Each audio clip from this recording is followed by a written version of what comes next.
We stopping that right now, y'all. Hey, everybody. My name is History Williams, and welcome to the podcast is your favorite podcast. That is actually not one of the favorite podcasts to listen to on the stream. Big shout outs to everybody who is on here right now. We are officially live on Facebook, YouTube, as well as also on Truvio and Twitch. So fast shout outs to all of the historians out there who's watching Twitch and the people who are joining us in the council and Facebook, as well as also the other narrators out there. My name is History Williams, and thank you very much for joining our podcast, The Historical Voices from the East Side. Now, we are short one guy. Hopefully, he joins us back in. But with that, we're going to start off with the actual second host of the show. He is right down there in that far corner over there. His name is Jamel Watson. That guy there is our East Side Reviewer. Big shout outs to Arizona right now. Give him a round of applause, everybody. Come on, give him time.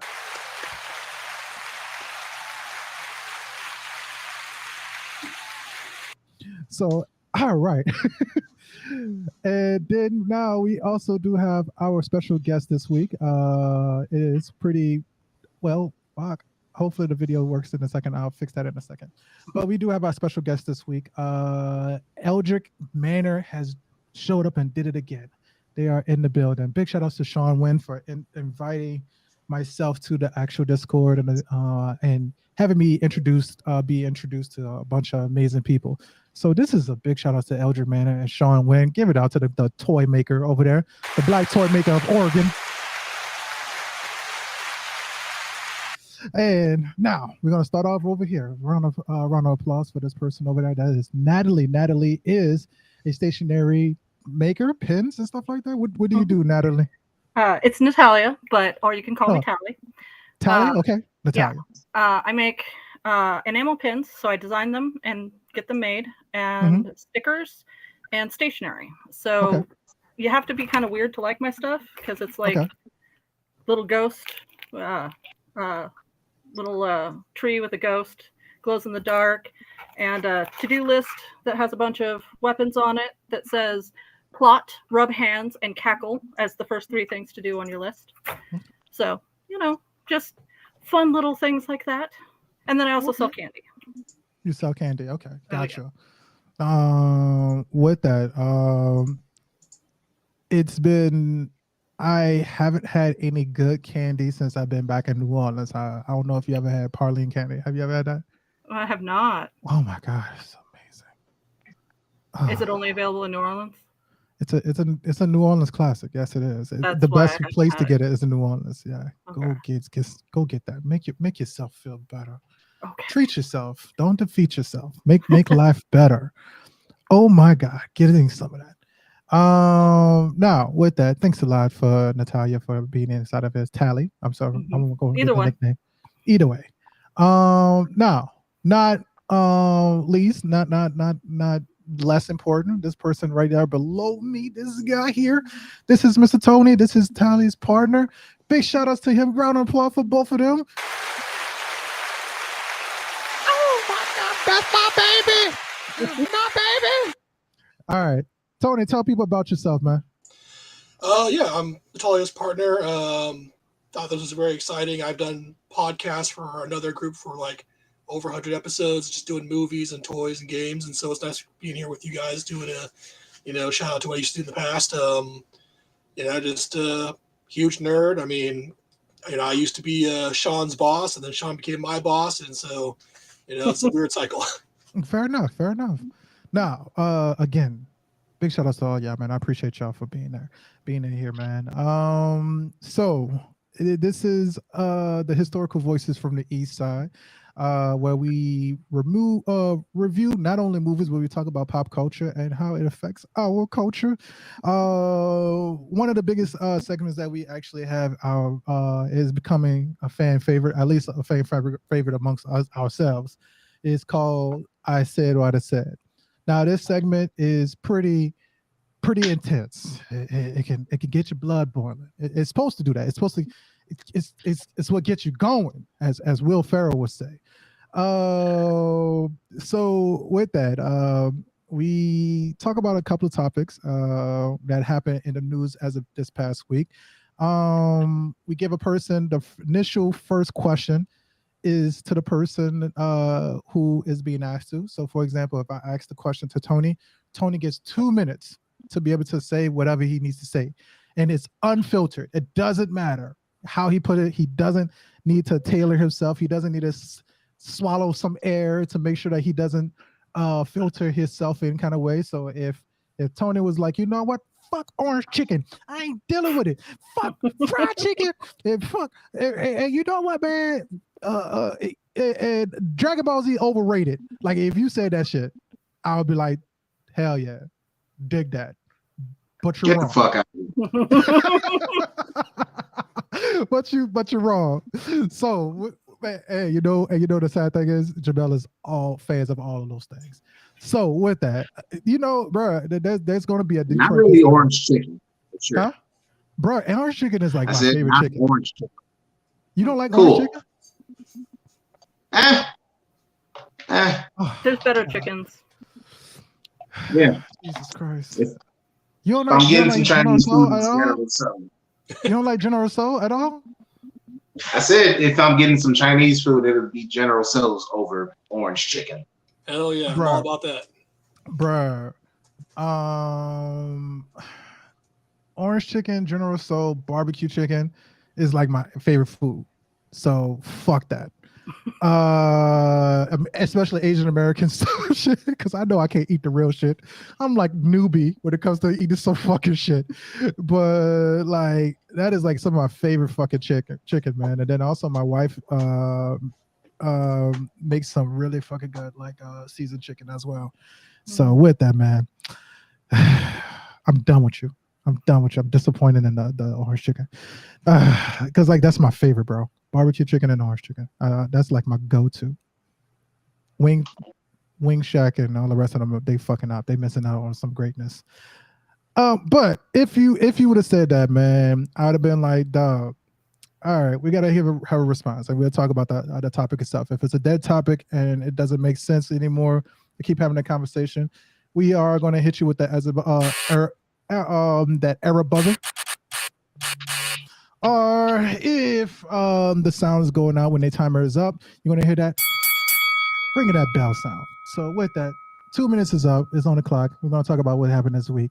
Who wants to go first? Who's down for answering the question first? One of our guests can go first. I was like, I'll play. But You'll play, man. It's only we're only doing it for 30 minutes. It's okay. We got this. Yeah. All right.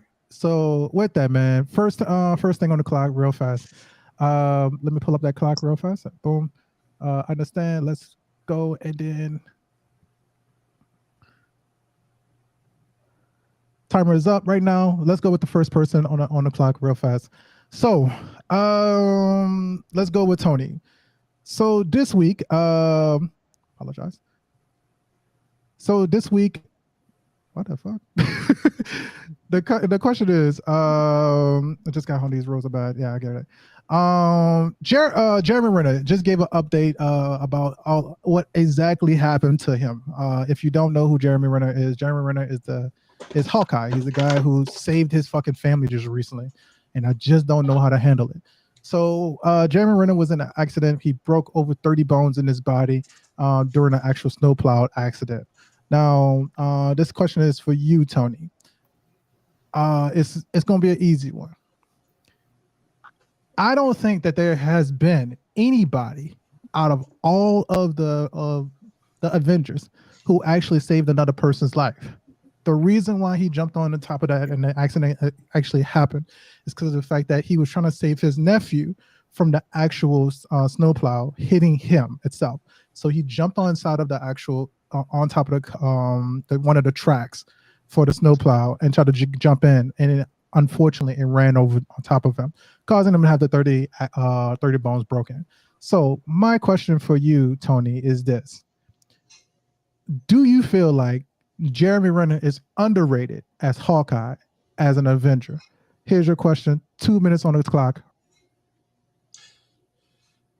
all right, so I have problems with Jeremy Renner just because he has some problematic history, and I wish I could remember what it was exactly. I can't remember if it was like weird misogyny or weird politics or whatever.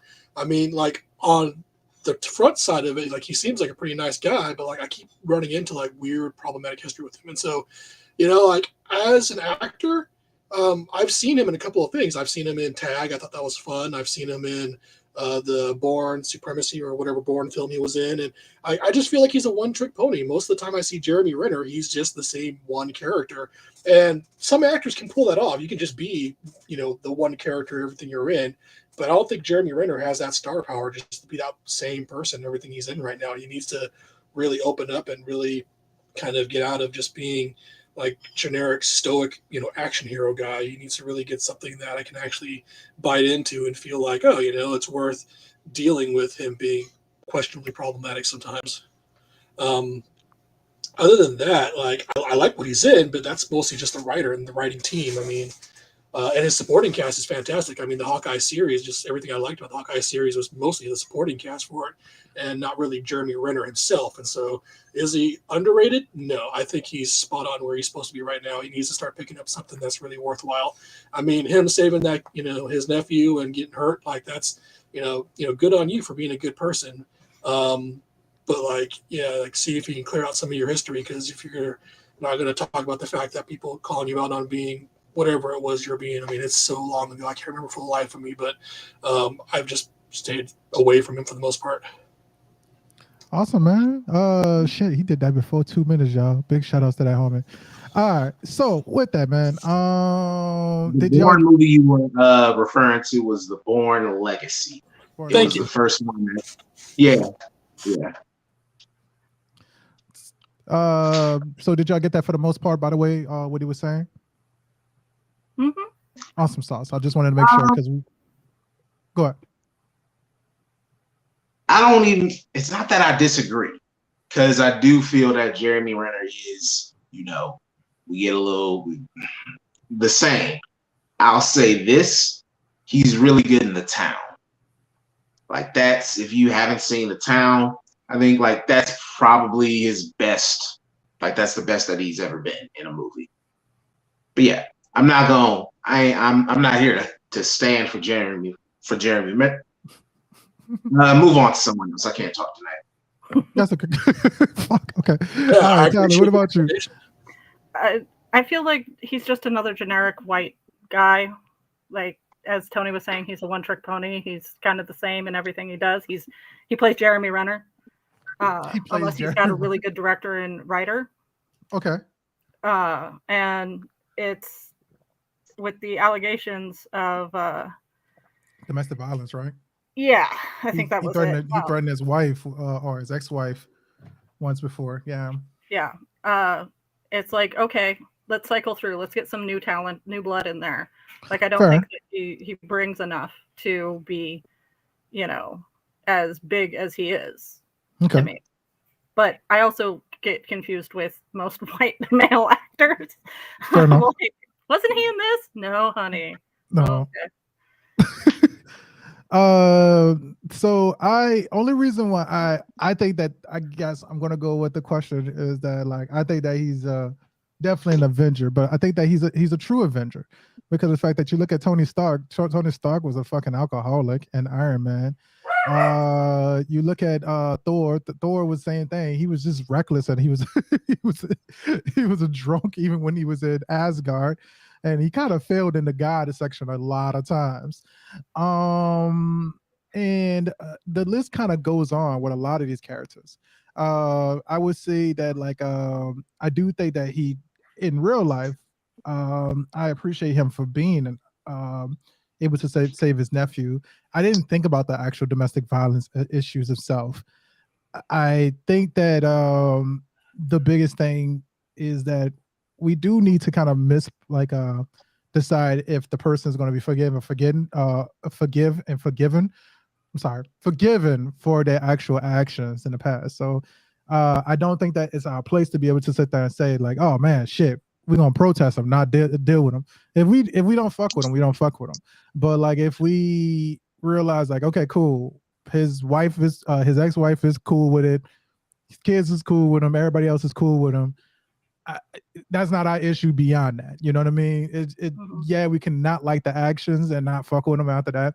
But at the same token, like, you mean, if everybody else is kind of forgiving him, you mean, it's cool. Even Rihanna went back to Chris Brown, you know. Why did you look at me like that, bro? Why did you look at me, Jabal? I'm not looking at you. I'm just on I'm still on Jeremy Renner's Wikipedia. Just scrolling through the movies that he's been in. Yeah, he's been in quite a bit, surprisingly. He's been in a lot. But honestly, they're like, for me, some of these ain't my speed. Like, there's the Marvel movies, which are cool. Like American Hustle was, like, it was what it was. Like Glass Onion was cool. Like, he had a little uncredited cameo in that one. Yeah. Like Tag, Tag was funny. He wasn't like the funny one in it. Like, there were 4 other dudes who were funny. Yeah. Like, it's one of those, like, he's one of those actors where it's just like, he's in a lot of stuff. Mm-hmm. And like, I have an indifference to him. It's like Brie Larson, honestly, where it's like, I'm told that Brie Larson is a really good actress. I liked her kind of in Trainwreck, but like, she wasn't really the person who was the best in that. There was John Cena and LeBron James who were both better. Like, Bill Hader was good in that one. Yeah, over the comedian, the actual comedian. Even Amy Schumer, who I'm not like, wild about. She was good in that one. And Brie Larson was in the movie. And it's just like, I'm told she's good. I'm told she's really good. She's won an Oscar. But winning an Oscar is not indicative of you being a good actor or actress. You just happen to be hot at that right moment. So, yeah, there's a lot of people who you're told are really good actors, and okay, like they ain't in shit. Yeah, like that was like the tragedy itself, like that. And I do, shout out to the homie JT. It's kind of fucked up. What happened? Like, if he did like save his nephew, like, I can't knock that. I don't know if I got the strength to do that. Shit, I don't know if I see something moving that fast in my nephew or my niece there. I hope I'm quick enough to get there. I hope I got that in me. Yeah. But you never know until you put in that situation. So, despite his history or not, that point, I'm with it. Like, I can't help but be like, yo, hats off to you. And it was a weird rumor that I was watching another stream of a different channel, and like, people will get out of control with like rumors and shit. Somebody said that he lost his leg in the accident, and at this point, like, I haven't actually seen that. So, be wary of bullshit like rumors and like wait until actual facts come out. But hopefully he recovers, and for his life, like the man kids and shit. Hopefully he recovers. Hopefully he's able to continue making movies that I have an indifference towards, and be like, like, he ain't doing nothing to me. Mm-hmm. But yeah, shout out to him for being able for saving his nephew. Like, I can't really be like, like, you was in some shit. Like, you was in Hansel and Gretel witch hunters. Yeah. And so, like, fuck you for saving your nephew. Like, nah, that's admirable. That's what I was kind of like. I said, Eddie I don't want to be like. That's what I'm saying. I feel like he's a real Eddie Redmayne's another one. Like, I heard he's good. Yeah, I got no evidence. Like, I think that he's great and he's admirable. He's a true fucking Avenger if you want to take it in the context of like the movie. But I just definitely feel like, for real, like, it is kind of funny that like we did rate him off the movie just now, his behaviors in the movie. So with that, man, okay, there you go. Michigan. Yeah, JT like actually did send me a message, and he's on the road. And Michigan is like, it's winter. Roads are fucked up because, to be fair, it could be middle of summer. Roads are gonna be fucked up in Michigan. So I'm saying. So, no, I don't think that we're rating him based off of the movie, like the level of the importance of the tragedy. I think that, like, again, I think that we are trying to justify, like, okay, is all the good that one good thing that you did measures past the all of the fucked up other shit that you did. So, but I think that makes him a true Avenger in real life. Yeah, I mean, I'll give you that too. I mean, like, you know, it was really two questions. It was like, you know, what do you think about the accident, and what do you think about him as Hawkeye, as underrated or not? So, like, we kind of mushed the two together. But in reality, he's like, yeah, you know, like, is he a hero? Absolutely. I mean, he did something that was above and beyond. Like, that was what Jamal was saying, or Jamel, sorry. You know, I was like, absolutely. Like, do I have the guts to do that? I don't know. And absolutely, you know, I feel in that instance. But, you know, with the whole allegations, is like, I wish you would have spoken either up, about, or against. Like, I know you don't want to put too much time into it, whether, you know, like, was there actual domestic abuse, whatever. Like, the more you talk about it, the worse it gets. But, like, I would have at least liked one little piece of, like, hey, you know, it wasn't true, and I'm going to leave it at that, walk away. And that's how I am with pretty much every person that's ever had any allegations out there. You know, if you're willing to step up and say, hey, I made a mistake in the past, and I've grown up, it's like, cool. People can be mad about you all day long, but if you've proven that you've grown up, like Sean Gunn, you know, like, he made some really terrible remarks back in the day just to get a laugh. And he grew up. He said, hey, you know what? Like, I was an idiot back then. I've grown up. That's not me anymore. I'm like, I'm cool with you. Yeah. You know, so, and like, that's kind of where I'm at with Renner right now. It's like, hey, you know, if like you were an alcoholic and you're eating better, cool. If that was a mistake, cool. If that was a lie, cool. Just like, speak up about it so I can respect you. And like, this is giving me a lot more respect for him. But it was like, at the end of the day, you can still be a hero and still be a domestic abuser. Like, those things don't exclude from each other. So he could still be a Homelander. Yeah. It's like, yeah, yo. Go ahead. What you gonna say? Not even that. Yo, not even that. You sent me down a rabbit hole with just like both of you guys, generic white actors. Jeremy Renner was in a movie. The assassination of Jesse James by the coward Robert Ford.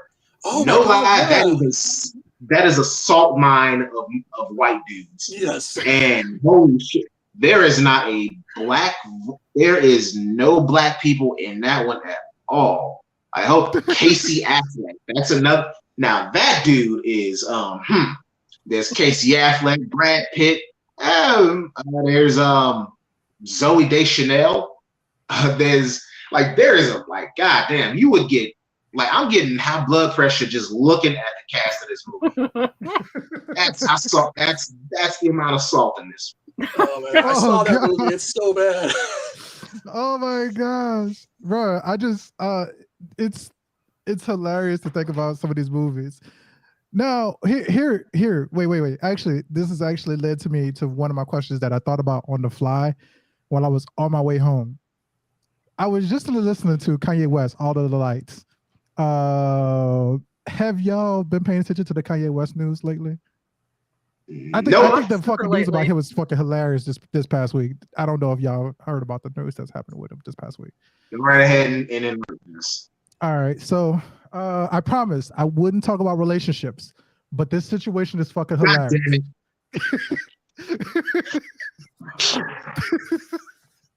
Don't walk away. Wait. Don't walk away. Wait, it's fucking hilarious though. No, Jamel, no. Wait, hold on. Is this about him marrying the Kim Kardashian clone thing? No, well, she does almost look like Kim Kardashian. She's from Australia. This is the question I gotta have though. So I don't know if y'all paid attention to the news. He went to recently try to go to Australia to bring his history. No, wait, you gotta listen to the question, dog. Wait. Guys, I don't know if y'all have been paying attention. Me and JT, we've basically taken a protest on history doing celebrity couple news. We're not fans of it. We don't want to hear about Nick Cannon and his penis that just gives women children like a fucking Pez dispenser. We don't need Will Smith Jada update. So history kind of question. Ask your question. Ask your question, but I'm telling you, if it goes to him and somebody other famous, I will leave right now. Go right ahead, sir. Okay, wait, hold on. JT just wrote me just now. Oh, okay, you good. You good.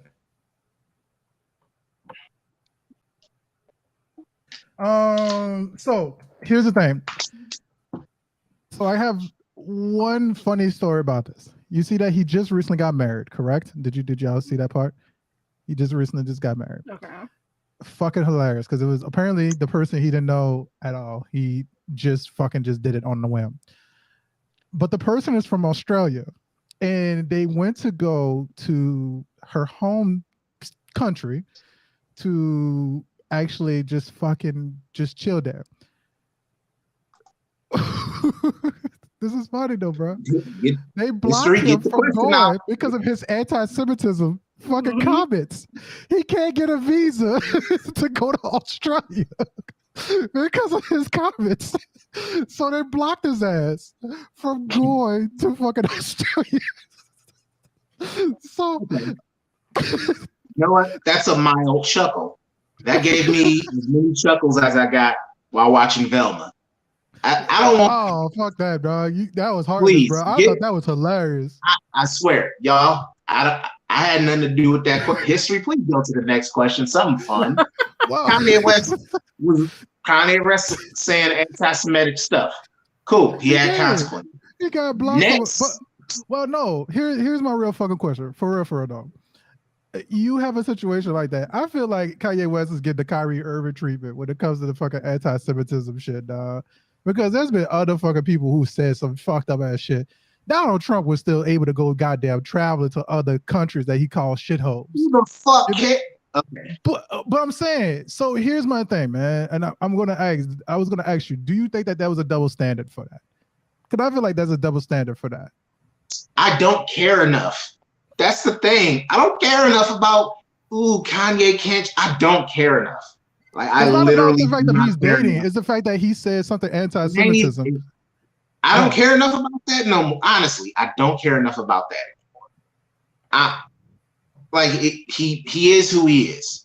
Like people, like Kanye West has been showing his colors with fuck shit that he's been saying and doing for a while now.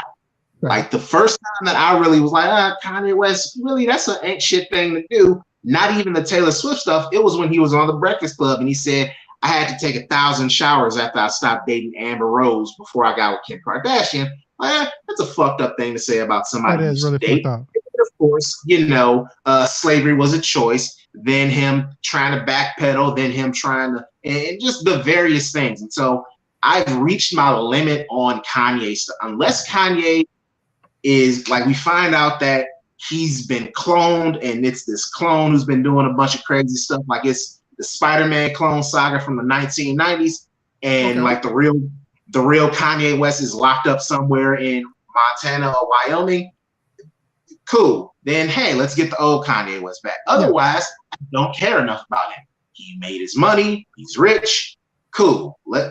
Cool. Like he's facing consequences for his actions and facing consequences for his words. Yes, there's a double standard. Surprise, surprise. It's America. It's the world. It is a world, no offense to anybody, it's a world dominated mostly by a white perspective and a white point of view. So guess what? White people are going to have more of an advantage in a lot of situations. Who fucking who? Dana White on tape slapped the shit out of his wife and his wife slapped him.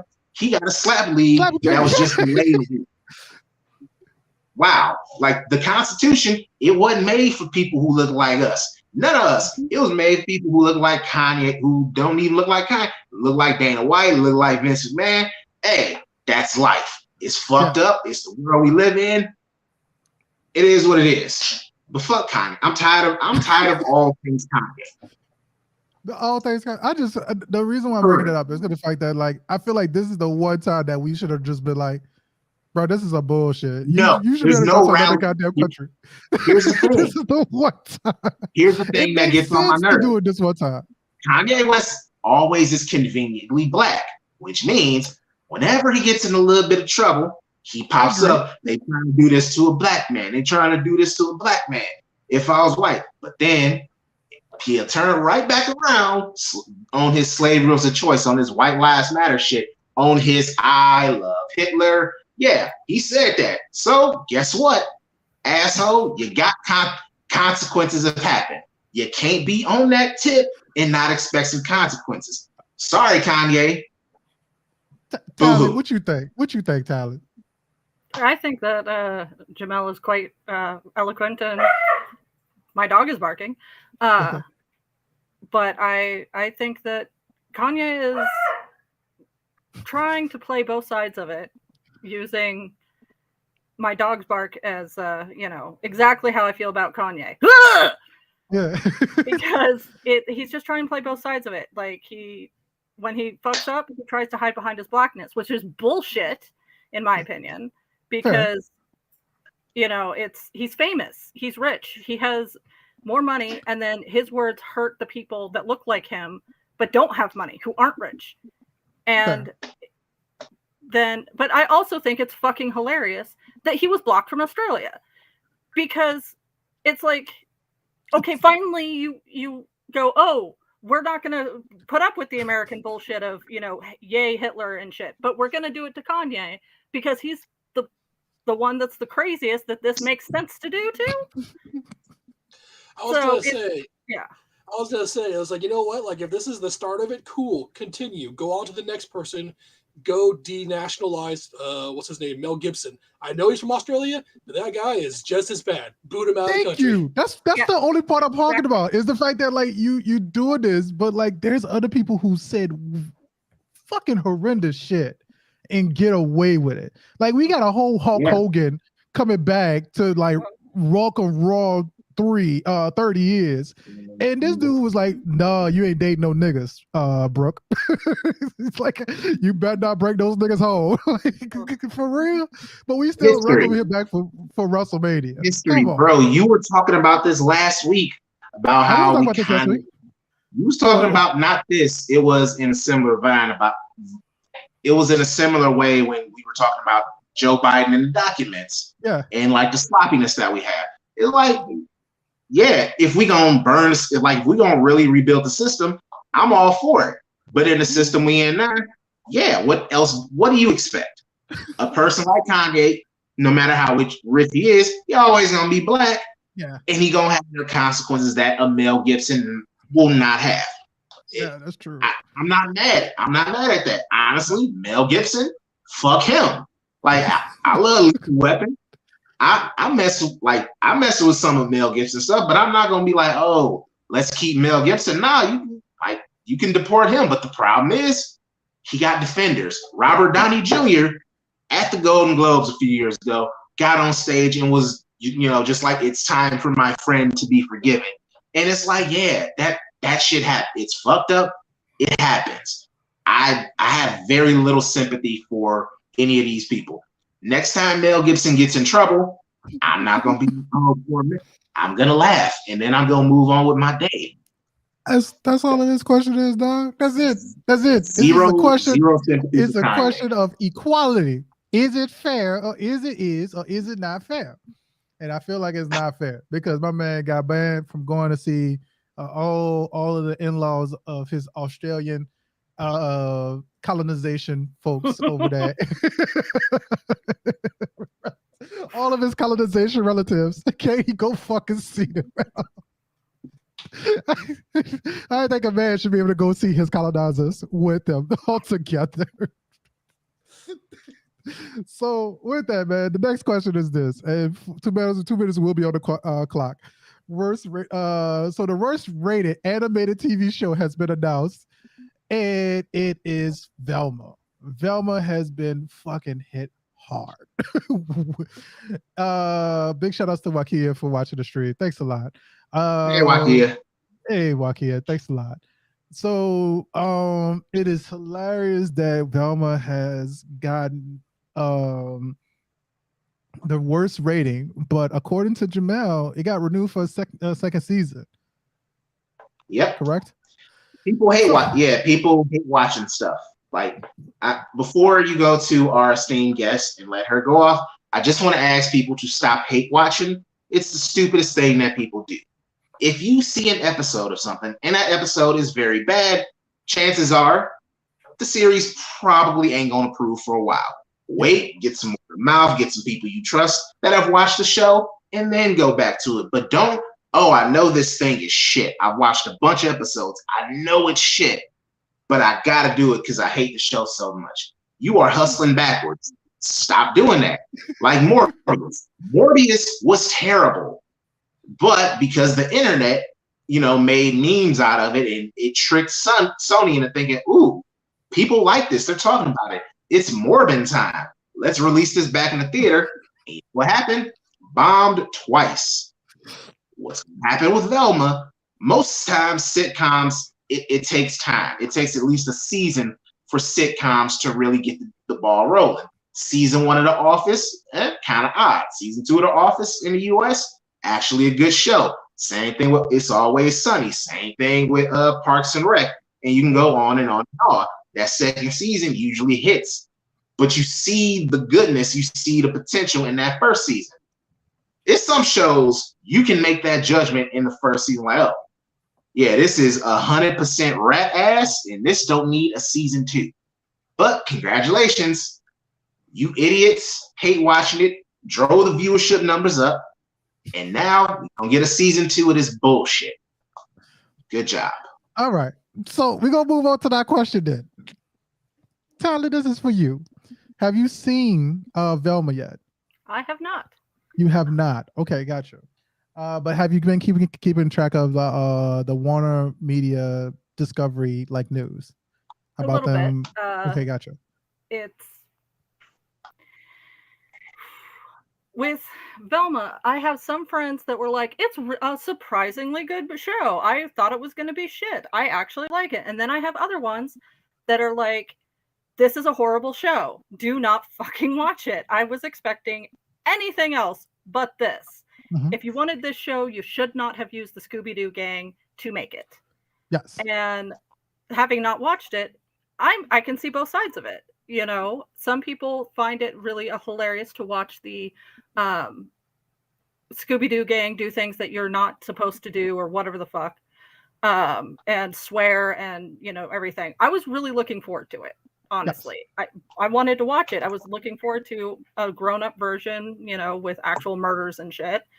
And now I'm not sure, because I have heard that it's racist and misogynistic and transphobic. And as someone who identifies as bigender, meaning I'm half male, half female, I don't want to support that shit.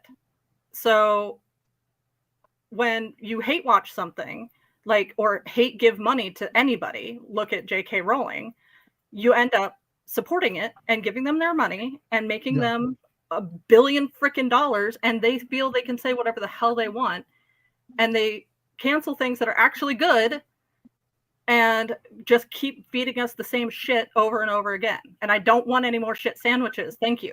You keep taking my good shit away. Mm-hmm. So, sorry. Shout out to the Owl. Oh, no, it's okay. So with that, oh fuck, I started the time on the wrong time. So my question was this: is the fact of knowing the rating for Velma, then knowing that there's shows like Jupiter Legacy that was on Netflix, and then as well as also other shows that are considered relatively great shows, and they got canceled. They got kicked out. I just finished watching what the fuck is it called? Space Force. And surprisingly, Space Force I got into Space Force. I fucked with Space Force. But one of the things that we actually talked about, me and Jamel, was Paradise PD. Is we don't understand how a show like Paradise PD can keep going, but then a show like Jupiter Legacy, Vault 81, I want to say that's what they're called, whatever like that, whatever that horror one was supposed to be. There's a bunch of shit like that is really good, but get kicked out. Space Force, I would love to watch Space Force 1 billion times over compared to this Paradise PD. Paradise PD definitely got some chuckling moments, but I could not watch it all the time. So my question is to you: do you feel like companies like Warner Media Discovery, Netflix, and I'm going to say every streaming service except for Amazon, because Amazon is the only one that's not really doing it. Know what they're doing when it comes to the actual rating system for TV shows like Velma, like Jupiter Legacy, like Invincible, like Last of Us. Do you think that they really got an idea of what they want and what the actual viewership should be for TV shows like that? So I'm gonna start off with you, Ms. Talia. I think that they absolutely know what they're doing. They're utilizing the rating system and finding out how many viewers there are. They don't give a shit what people say about it so much as are there eyeballs on it. Mm-hmm. And as long as there's eyeballs on it and the money makes sense, they'll keep making it. Whereas anything that, actually has a growing fan base is like got fans on it. If it's not making the money or it's showing things that they don't feel fits the brand, they're not going to do it. Or if it's, like my favorite cartoon right now is The Owl House. Yes, it's a children's show, but it's about a Hispanic girl who ends up in another dimension and becomes a witch. And she's bisexual, and they show her getting a girlfriend. And as soon as that happened, Disney axed it. And it was popular. People are flipping out about it, but it was so like, oh no, we're going in a different direction than this. Oh yeah, we're not doing this. It just depends on the money. And they weren't getting the money they wanted. So I think that when you hate watch things, like Jamel was saying, you end up getting the eyeballs on it that they want. They don't care about the ratings because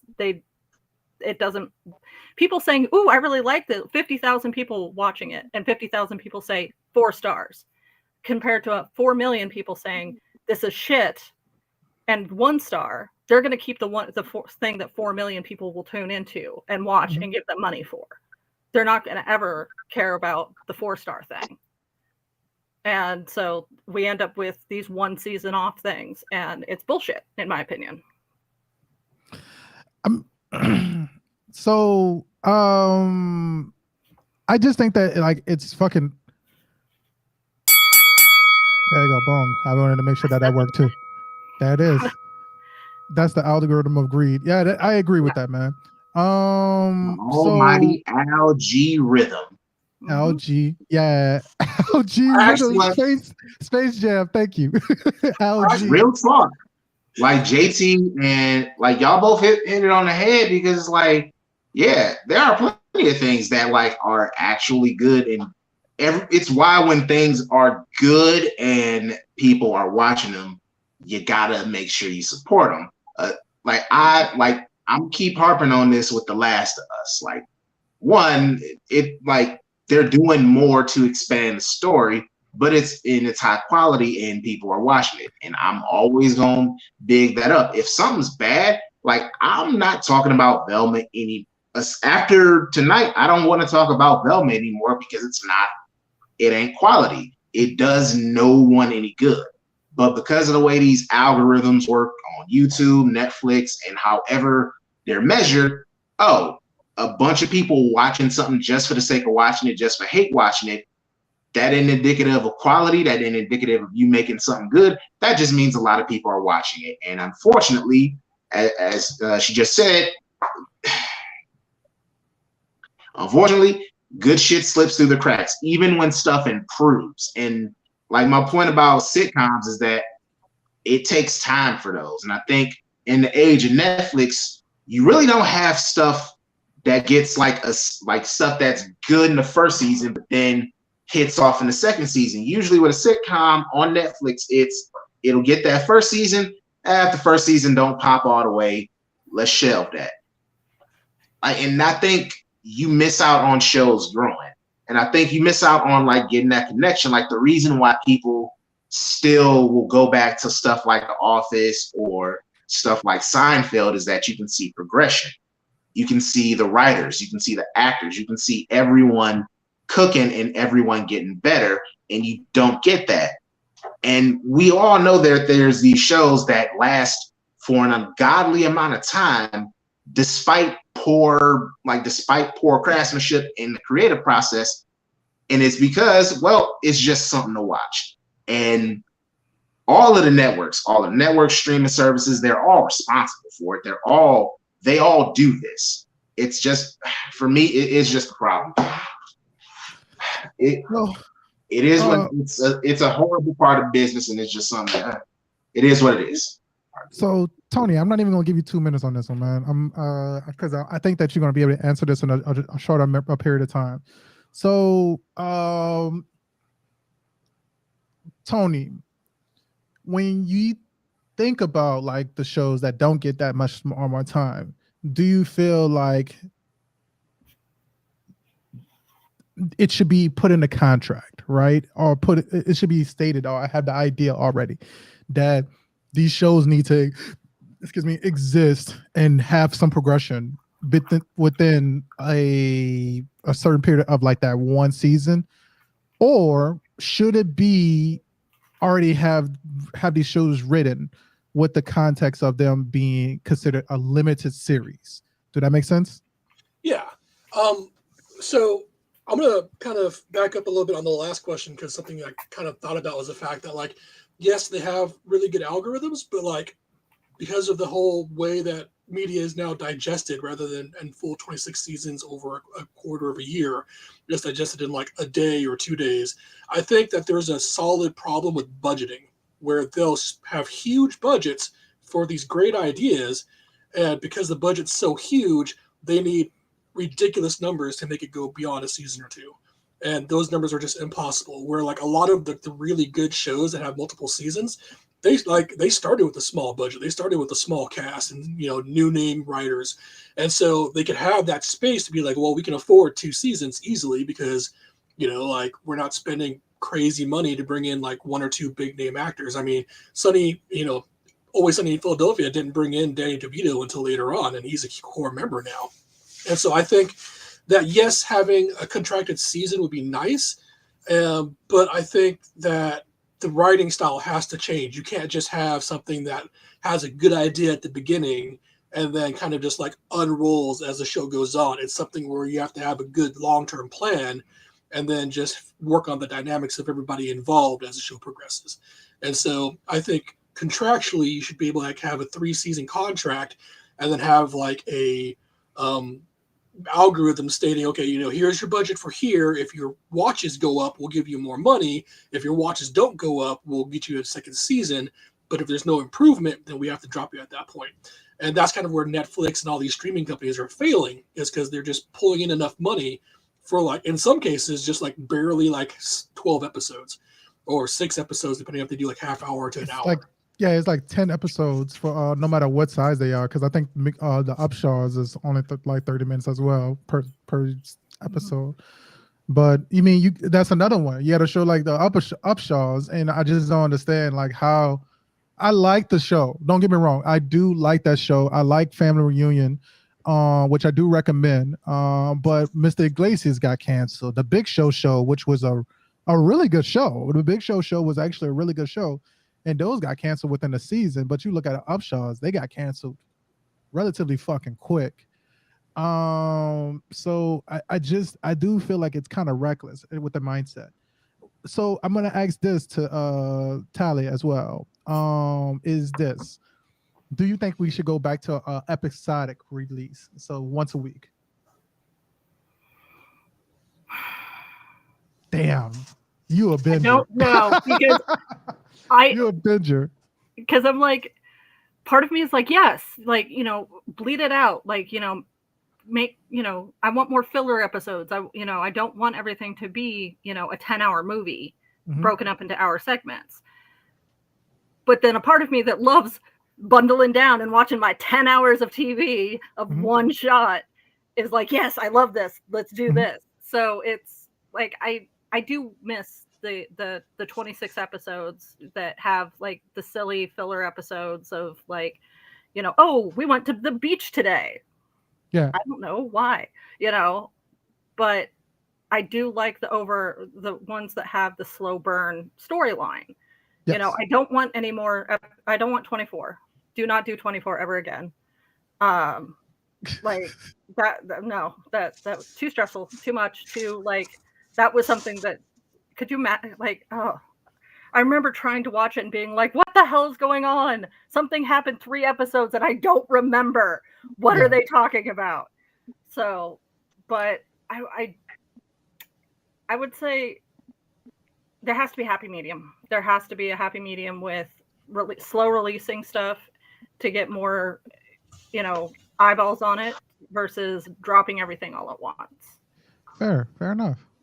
So, we're gonna go to. I got 2 more questions, and then we're gonna go. What was the question? I want to make sure I'm pronouncing most of our names correct. So Tony and Taya, is that right? Tally, like the tally mark. Yeah. Okay, Tally, gotcha. Yeah. So, I'm gonna go. The question was, do you think that we should go back to a weekly episodic release to make sure that we save shows? Because when I think about Game of Thrones was able to survive for as long as it did. I think a large part because Sean Bean got his head cut off, Ned Stark got his head cut off, rolled off to his daughter. Now we got to figure out how the fuck the daughter's going to handle it the next week. Bran got pushed off the Bran got pushed off the fucking tower. How are the Starks going to handle this? Build an iron suit. That's how Stark always handles their problems. I came in on the tail end of what Tally was saying, and I think it just depends on the type of show.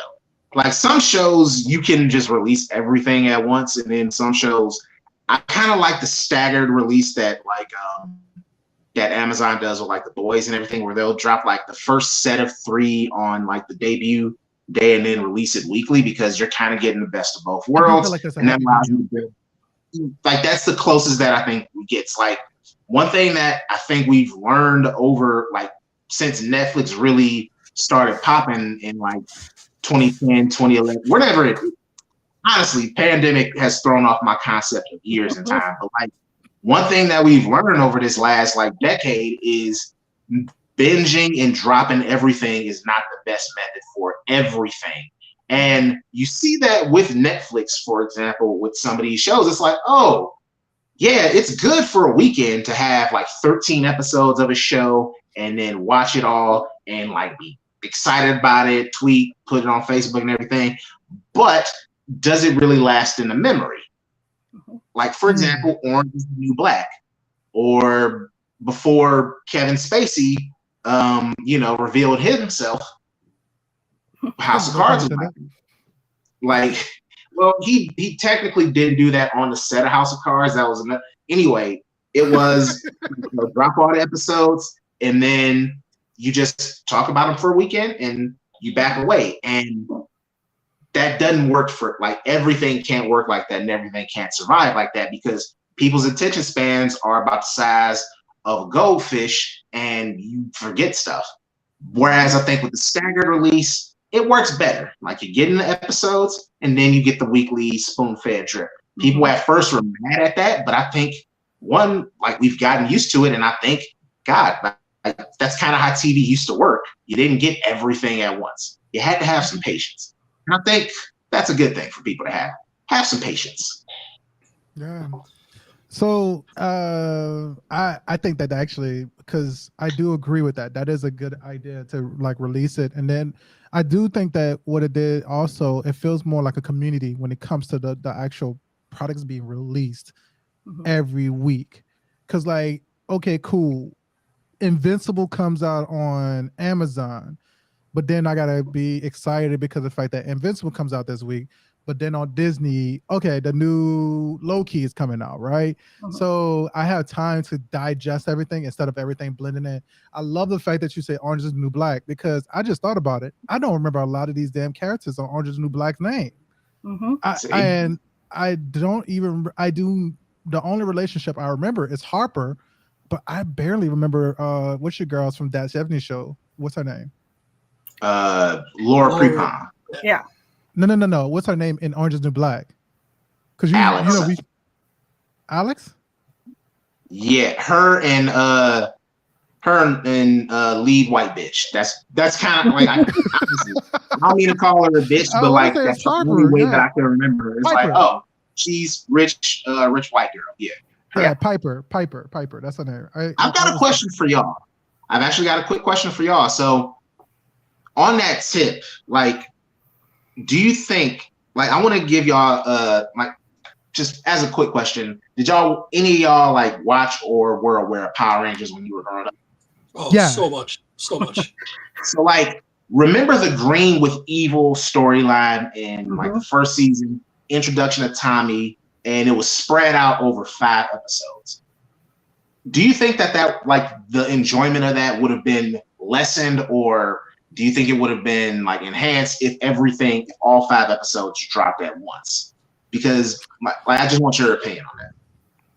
I think it was done fine. I think that the 5 episodes spread out created like, oh, what's going to happen? Is Tommy like, and we talked about it. And it, like, I barely watched Power Rangers as a child. And I remember that. Like, I remember being sucked into it because people could jump in based on other people's excitement of the first episode, second episode, third episode, and be like, oh, what's going on? Get the rundown from your friend and then jump in too.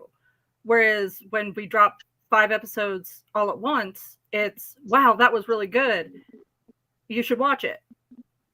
Okay, now that's our conversation, instead of like the excitement buildup of and waiting for the next episode. So I'm going to toss this out right now because, it's like something that I've had problems with when I was a kid. So for the Power Rangers, it worked because there was enough interest in it to get us the entire thing in a reasonable amount of time. And Jamel, so I was told that you're a Dragon Ball fan, so I don't know if you watched Dragon Ball back when it was on that same slot. But yeah, like the Frieza saga stopped halfway in because no one else was, watching it. And we didn't get to see the rest of that until like 3 years later after like the same reruns because a new company picked it up. And so with Power Rangers, as a kid, it worked out. I'm thankful for it. But as an adult, I understand that had they just dropped the 6 episodes, I would have gotten the 6 episodes. But as a kid, they might not have dropped all 6 episodes. You would have gotten like half of it and been like, and what happened to my episodes? Now they're doing reruns.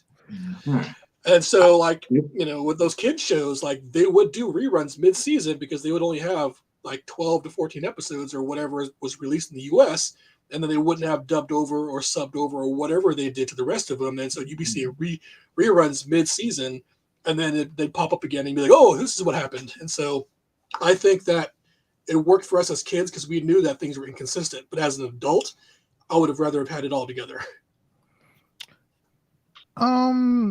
I think the only reason why it works is because of the fact that I think that we also forget that those episodes, new episodes were released every day during that time. True. So I feel like it was almost like a binging, but in portions. And then also on top of that, you were kind of forced to be able to have to watch those shows at a particular time.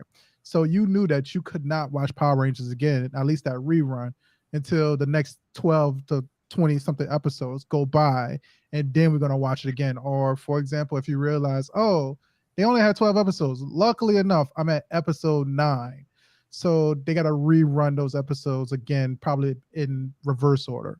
So I think that we take consideration of the fact that we got to take consideration of the fact that those were released every single day. When I was looking at Dragon Ball Z has like 100 episodes in the season, and that was just a recent one for Dragon Ball Dragon Ball Super. Yeah, it has like 100 episodes. Tony, I'm glad you brought that up. It's amazing how patient kids were. Like for being a kid, like you're just like, wow, you might not see that episode for that. If you miss an episode on Saturday morning, you just missed it. And it's just like, wow, kids are never going to have that feeling of, oh, I can just DVR. I can just stream it, rewind it, and watch it anytime. It's like, nah, if you weren't in front of your TV on Saturday morning for that new episode of Batman animated series, you just missed the episode. You took that L and you missed that episode. I just asked that because I do think it's just the different approaches. It's like sometimes things work when you do spread them out and you do give people a little bit of time to digest. And some things you can dump in an afternoon and like people will still enjoy it. So just wanted y'all talk. Just wanted to kind of get y'all view. I want to fuck around and ask you a question real quick. So and I want to test your knowledge on this one. How many episodes do you think Thundercats had? Episodes versus seasons. 60. I'd say episodes they'd have about 26. You sure? A season? The Ooh, a season. original Thundercats. I'd say they had like 13 episodes per season, and that it was like 4 seasons at 13, or even at like 10. So like maybe 48 tops. All right. Tyler? I have no idea. I didn't watch Thundercats. What about you, Jamel? I'm going with 60. I'm gonna go with 60. I'm not confident, but I'm going with 60. Between 1985 and 1988.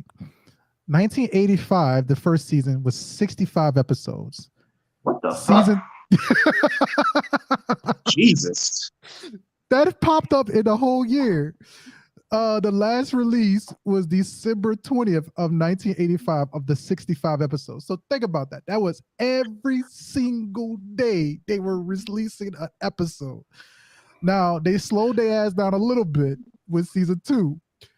25 episodes for September 8th of 1986 all the way to October 10th to 1986.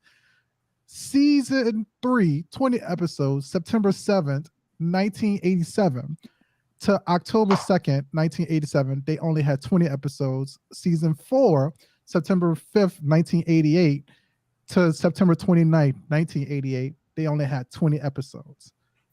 Wow. Now, the newest Thundercats, their first, which is Thundercats Roar, they had 52 episodes between February to December. 52 episodes. That's a lot, bro. That's a lot of shit that they were just making kids just consume for Thundercats. And I watched Thundercats all the way. I was born in 1988. So the last season of Thundercats, I was born. And then I was knowing about Thundercats even all through elementary and the beginning of middle school. That's how much content they had. Mm-hmm. Jamel is doing the math on how many episodes that is. No, I'm looking at it now. That's 4 seasons, 130 episodes for the original.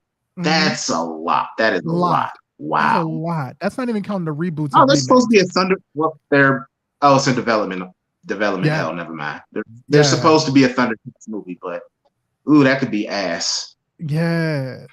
So I think that it would be different. I think that it would be tougher to sit there and say something about the Green Ranger. I think the Green Ranger felt special because of the fact that every day, and that was also,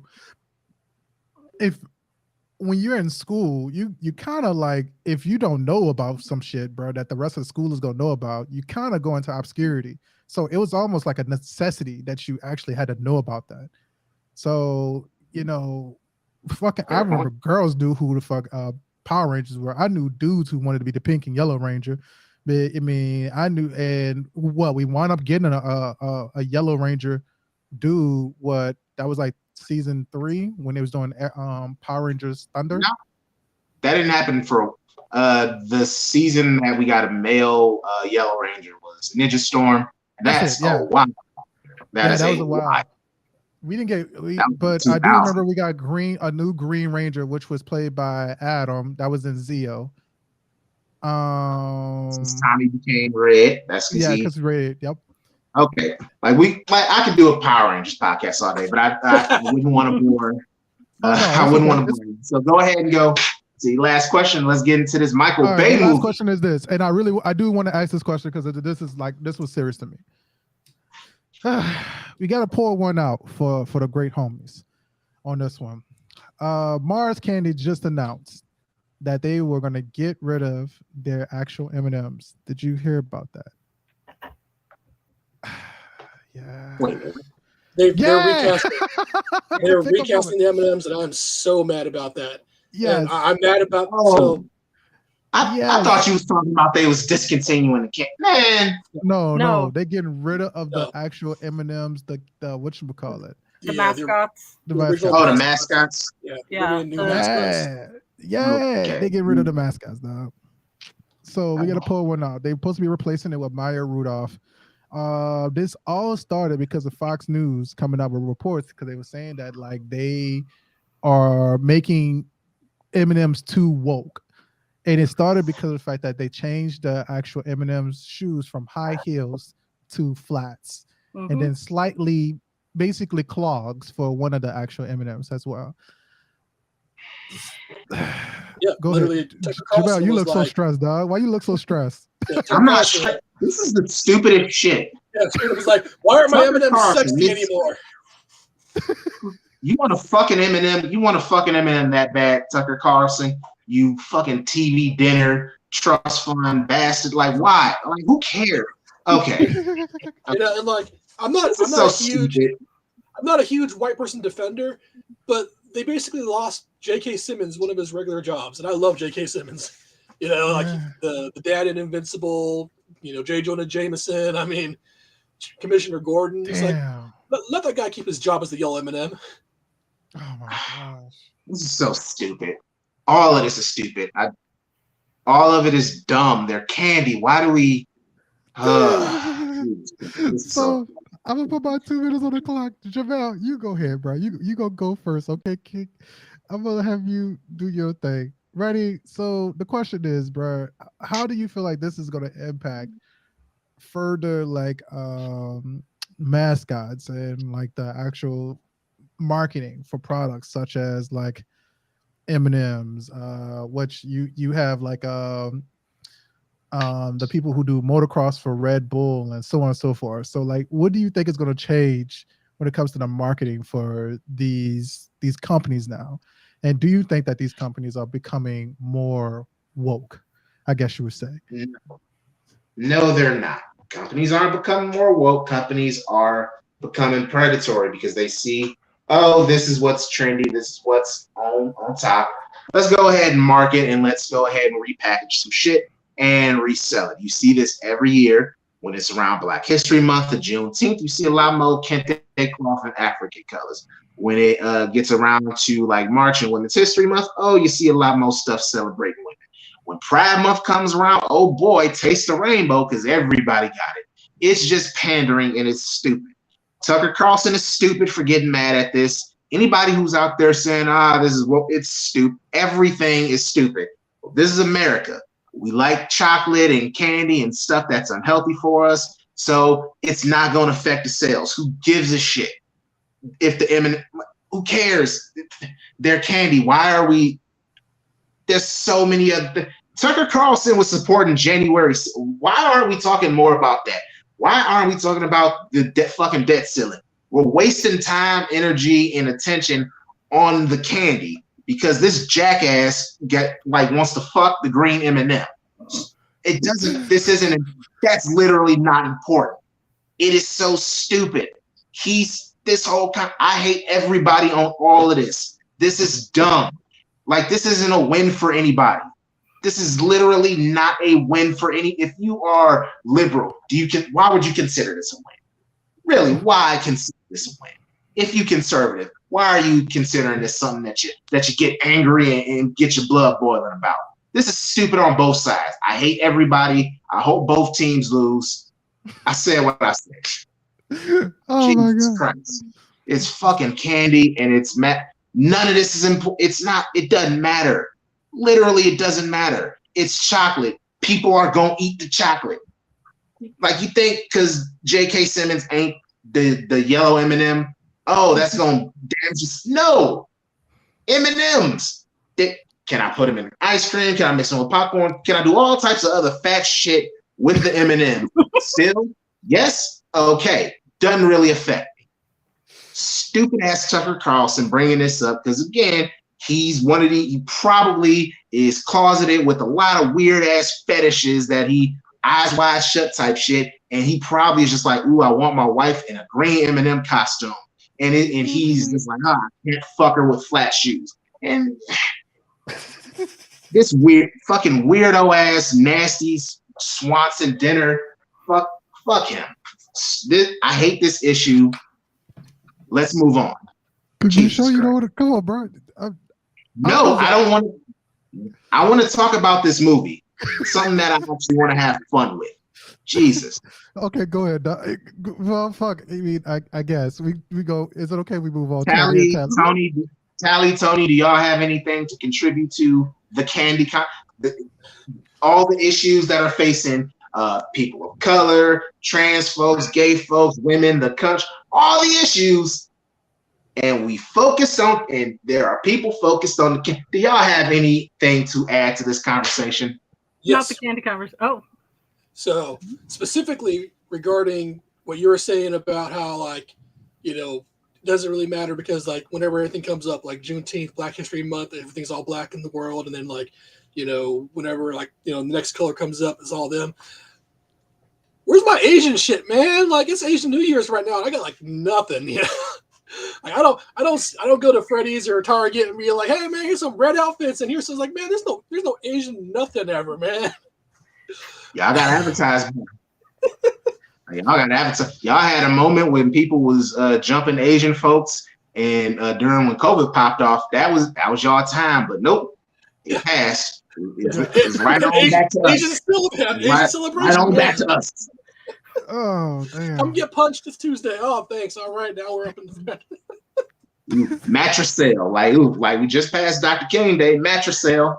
Mm-hmm. They did have a fucking. They had a whole furniture sale. How did that happen? Like, how did Dr. Martin Luther King, man famous for marches and walking, how did mattress sale be associated with this holiday? So he had to lay down eventually from walking all the way from town. He was tired. Ooh, I had another He had to thought. put up his feet eventually. I had another thought. Let's stay respectful. And let's go into our movie review for the week, because we are talking about 2022 Michael Bay joint Amalam. Amalam is based on the 2005. No, that wasn't where I was going. That is not where I was going. It's based on a Danish film of the same name. It stars Jake Gyllenhaal, Yahya Abdul-Mateen II, Isaac Gonzalez, and it is centered on first responders in a hostage situation. So, movie was filmed during and after the pandemic, and I'll start with just a general question for the group. What do y'all think of Michael? Let's start with Tal. What do you think of just overall? What do you think of Michael Bay? That's it. Tony, what about you? How you feel, brother? I used to like him, and then I actually started paying attention to what he was doing, and now I'm just like tired of his shit so much. What about you, History? I think that he's another person that makes amazing, like, sandwich, whatchamacallit, amazing bread, but like can't put a sandwich together. You know what I mean? I think that that's definitely him. I actually have a conflicting view, because if you take the Transformers movies out of Michael Bay's catalog, Michael Bay's a good time. Now, let me be clear.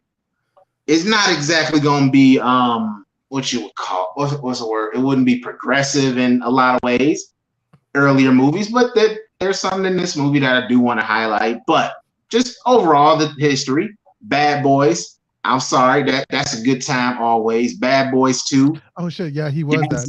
I did not know that is a good time always. One of my favorite films, legit, one of my favorite films of like the 2010s, Pain and Gain, probably features the best acting performance of Dwayne "The Rock" Johnson.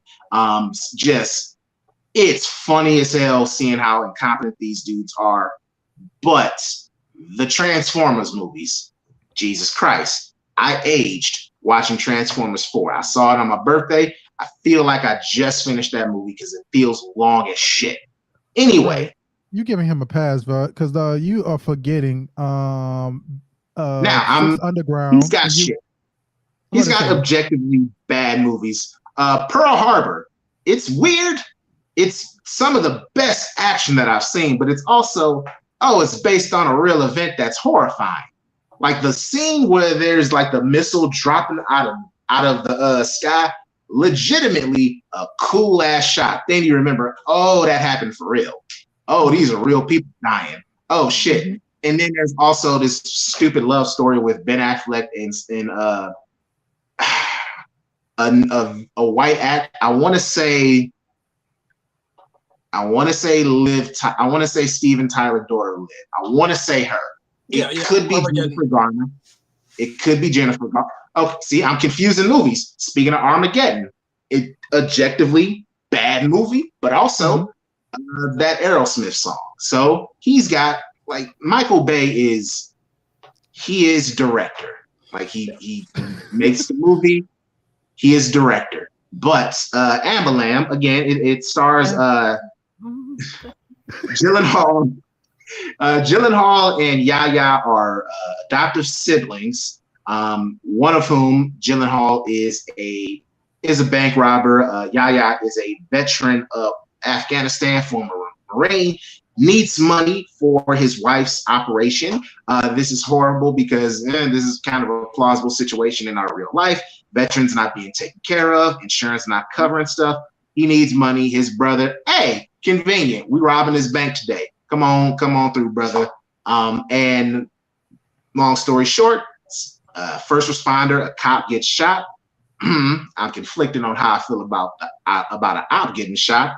And it's up to Isa Gonzalez, the first responder, ambulance first responder, EMT. Is that? I think that's yeah. EMT. She's an EMT paramedic. EMT. That's what I was about to say ambulance person, but that's not the correct term. She's the EMT. She has to keep this guy alive, keep the cop alive. All the while, Gyllenhaal and Yahya are on the run, are on the escape from the police, and are driving through LA. So I'm gonna start off with Tally. What did you think of overall the performances, specifically since we're talking about white dudes? What did you think of Jake Gyllenhaal in this movie? He started out rough. I remember turning to Tony and being like, it's really hard to see him in this acting. It didn't feel good. It felt weird. He was not a good actor in the beginning of this movie.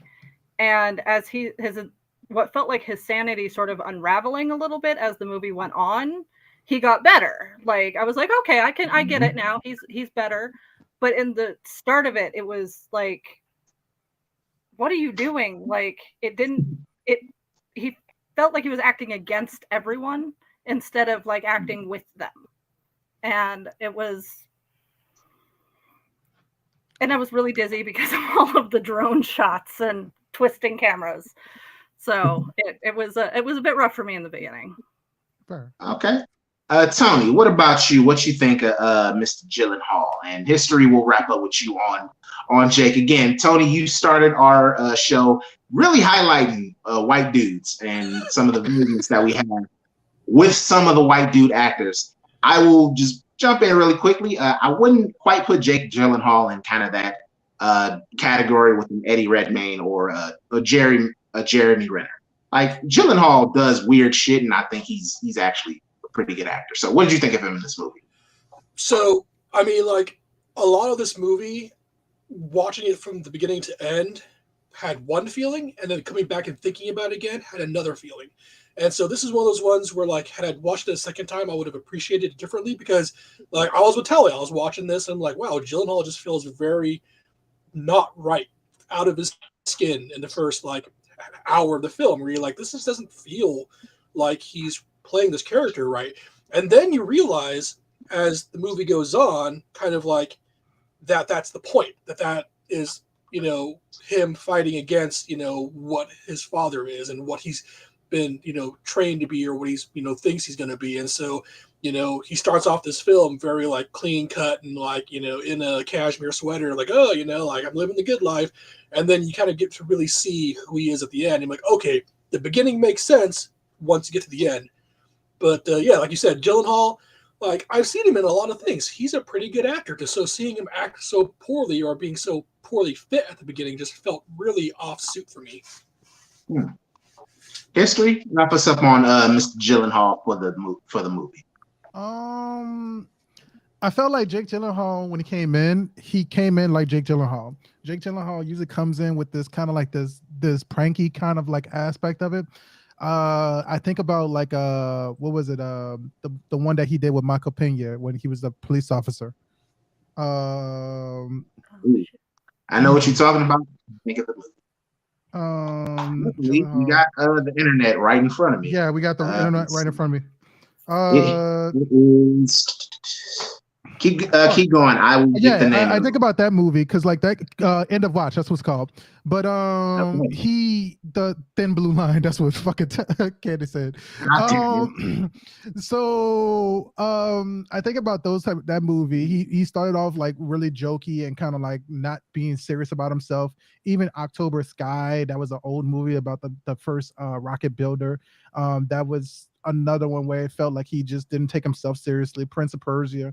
There was a bunch of movies where he just didn't take himself. Prince of Persia. That's a fucking movie. I would not do that. We are not going to do that damn movie at all. But he didn't take himself seriously in any of those movies. So it feels like when you watch a movie like this, and then you see Jake Gyllenhaal comes in, and he's like, man, he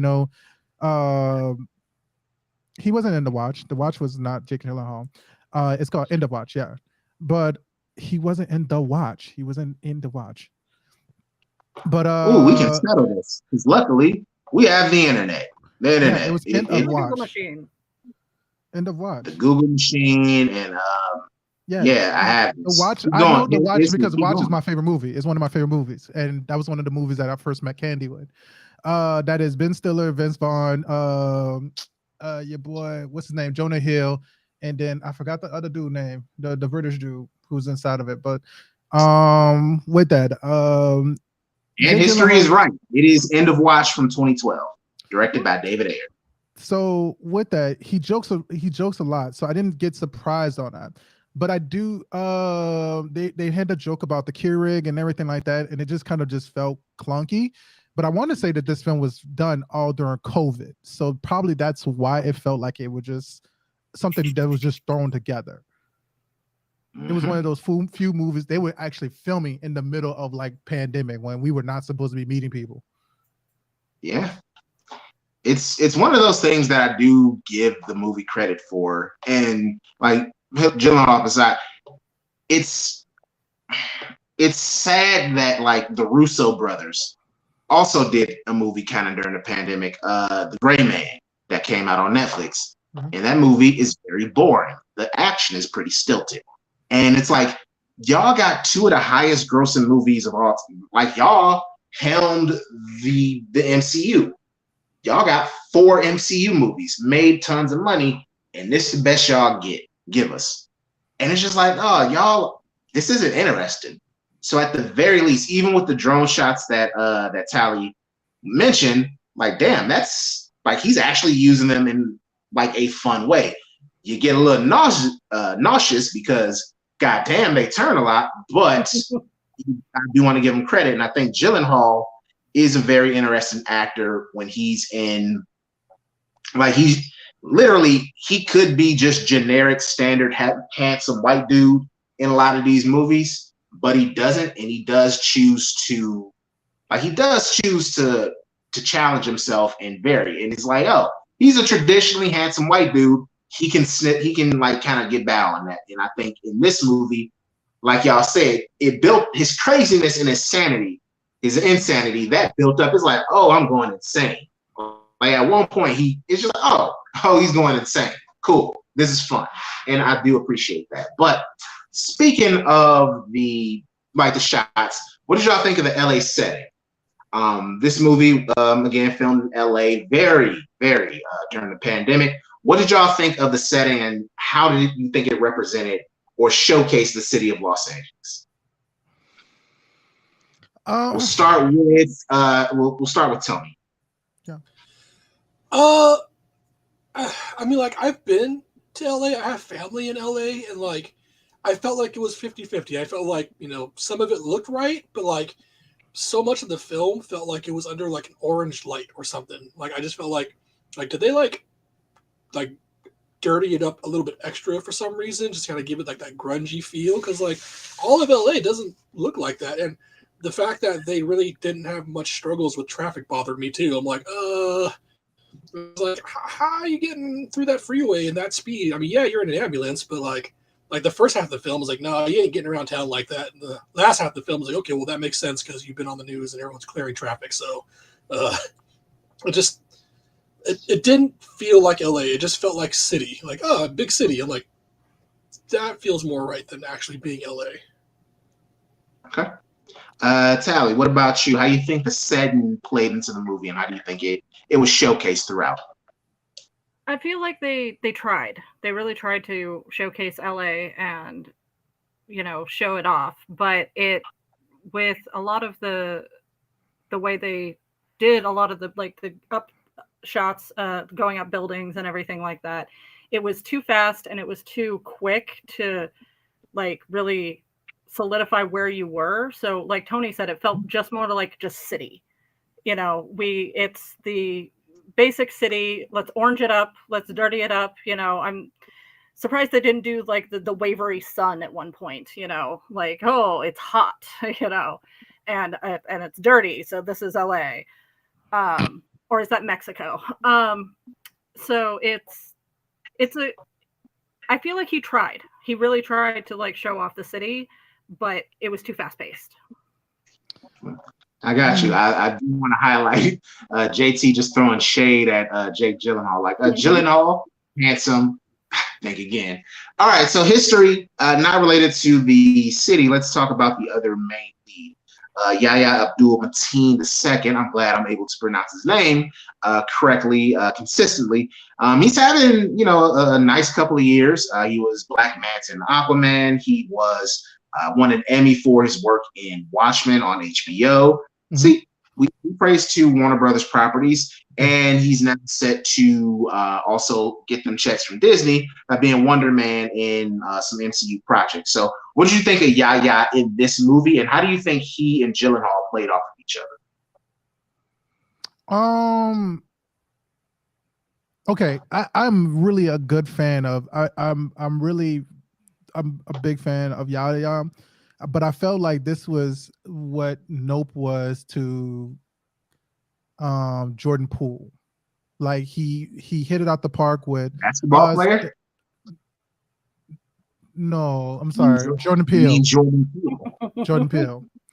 But Jordan Poole, not the Warriors, but Jordan Peele. So we had Us and we had Get Out. Those are great films. And then Nope was kind of like, it's not memorable as much as the other two films were. And I feel like this one was that for him. I don't think that this was a memorable like product by Yahya. This was not his Black Mantis. This was not his obviously your boy from Dr. Manhattan. This was none of those at all. I would even argue that his Morpheus in the Matrix film was almost a little bit stronger than this one. I don't say that. Don't give that movie credit. I'm not giving that movie credit for anything else because I'm not giving this one a lot of credit. Credit for him either. Don't that fuck that. Anyway, keep what you're saying. So I didn't feel like he did anything and Jake Gyllenhaal did anything to make this movie memorable. I just felt like this movie was filled with a bunch of anti-heroes and then it just kind of fell apart. But as far as Yahya, that was really about it. He didn't care. He didn't show me that he was a protagonist. At all. There is a third lead in this movie, and it's going to lead me to a bigger point that I kind of want to highlight. Isa Gonzalez, the paramedic. That's the proper term for her job. Really quickly, I just kind of like a couple words for her. What did each of you guys think of her in this role and how she was presented? I liked her in Morbius.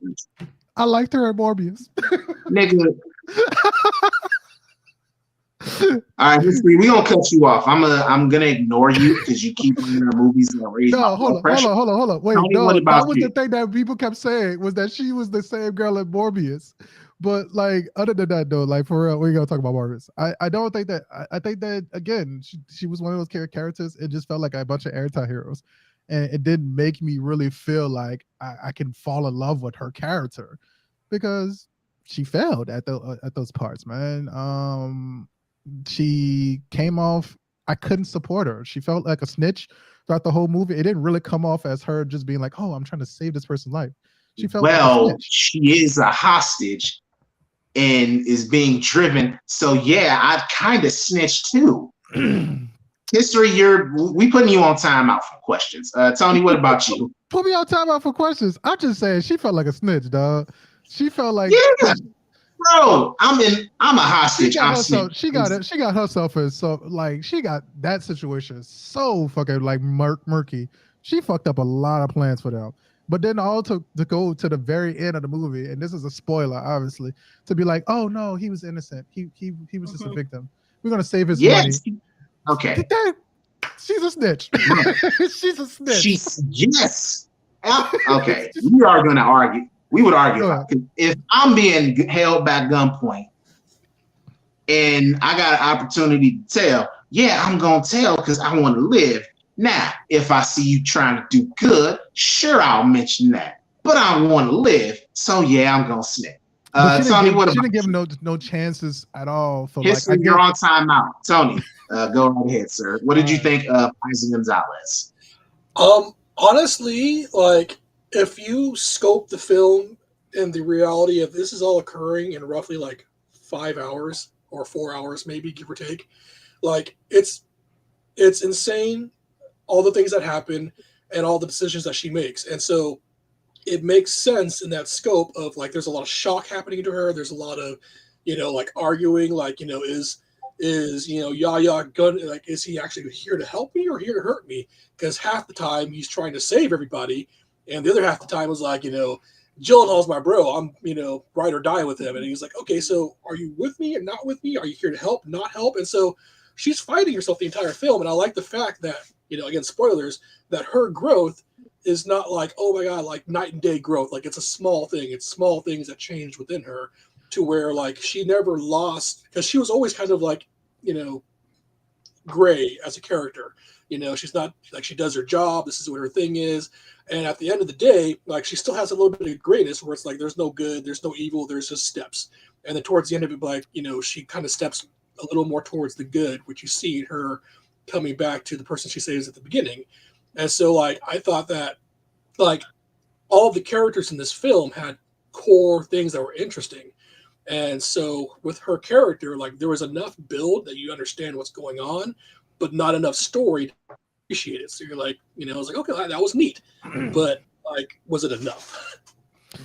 But that's what I'm kind of going to is the fact that like history, you're still in timeout. Tally, go right ahead. Go ahead. I have to agree with Tony. Like when you start out with her, she's very like by the book. Let's just get in, get out, do our jobs. Let's not think about it. Like, she's good at her job. And then when she's being held hostage, it's like at one point I pointed out that it was like one of the chases of inside I think it was the convention center where they're like all these cop cars like going each way. It was like yakety sax. It's like the Benny Hill theme song.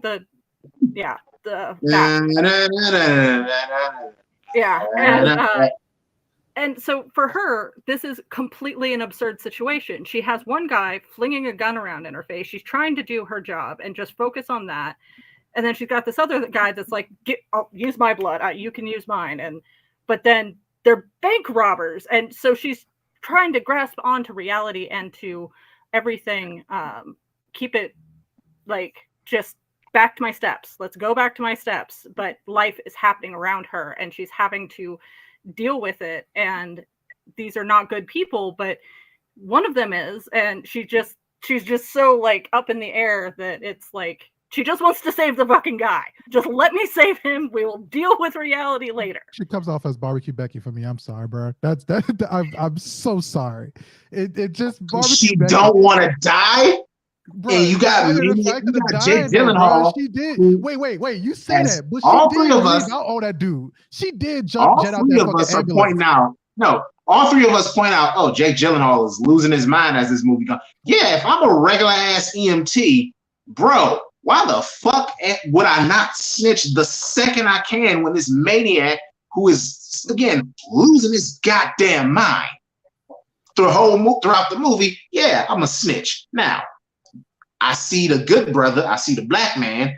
He at least trying a little bit. So yeah, I help out his wife who dying. You can't give Bro. a pass to one dude, but then Yes, also I be can. okay with. No, you cannot. Yes, If you're gonna have sure the I same can. judgment of this one person, then like you gotta have the same judgment of the next person, bro. They both were bank robbers, right? So what I feel like is that like she did not do a good job by being like, if that's the case, if she is trying to make sure that she get away safely, she should have got away safely. She had a chance to get away safely several different times inside of this damn thing. And she also, one simple rule, if she would have got to know those characters, because she was with them, again, as Tony pointed out, about 5 hours, right? She had 5 hours to get to know one fucking person in that. If she would have known, Jake Gyllenhaal did not want to fucking do anything. Jake Gyllenhaal was actually the least violent person in that. We are forgetting that it was the black dude who shot that cop that we're sitting there saying we're going to praise this I give him a motherfucker. pass for shooting the cop. I said what I said. No, get out of here. It's Get out of Sorry, here. I keep forgetting about cops getting shot. It's Yeah, a don't memory give him a pass problem. for that. That cop did not do anything at all, really. If you talk about somebody just doing their job like she is, that cop technically was doing his fucking job. He was trying to Okay, ask so him out. history. Yeah, So George Floyd situation in this So- one. so He was just history. doing his So job. He was as like, we oh, they now, robbing banks. as we're now establishing, history he's anti-Latino women, and history is also Nah. pro-cop. What? Wow. We're gonna go that. Wow. You think you know? We're gonna go that route. We're gonna go that route. We're gonna do that today. We're gonna do that today. Wow. Okay. Okay. Um, Okay. What I We're gonna go wanted to point out was The South will rise. I'm gonna just let you know that. Go ahead. wow. Okay. I'm gonna let you know. We're learning. We are learning. Anyway, what I wanted to point out is specifically, see, history. Yeah, history on that tip. Mhm. Let me guess. Slavery was a choice. That's the next hot take. Okay. Anyway, history. Anyway, the reason why I wanted to highlight Isaac Gonzalez, because if you are familiar with Michael Bay's filmography, how are women typically portrayed in his movies?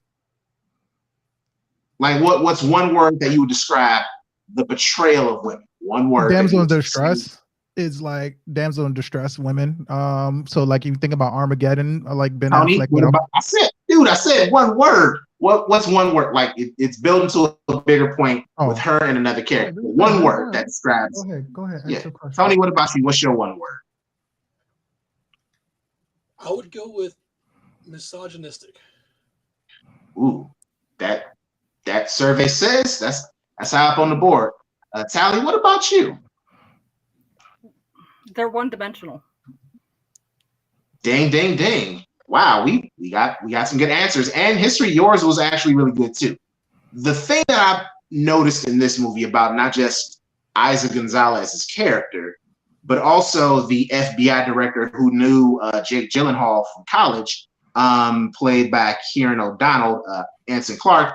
He is a gay man in this movie, and Michael Bay, not typically what you would call progressive in either the portrayal of women or gay people.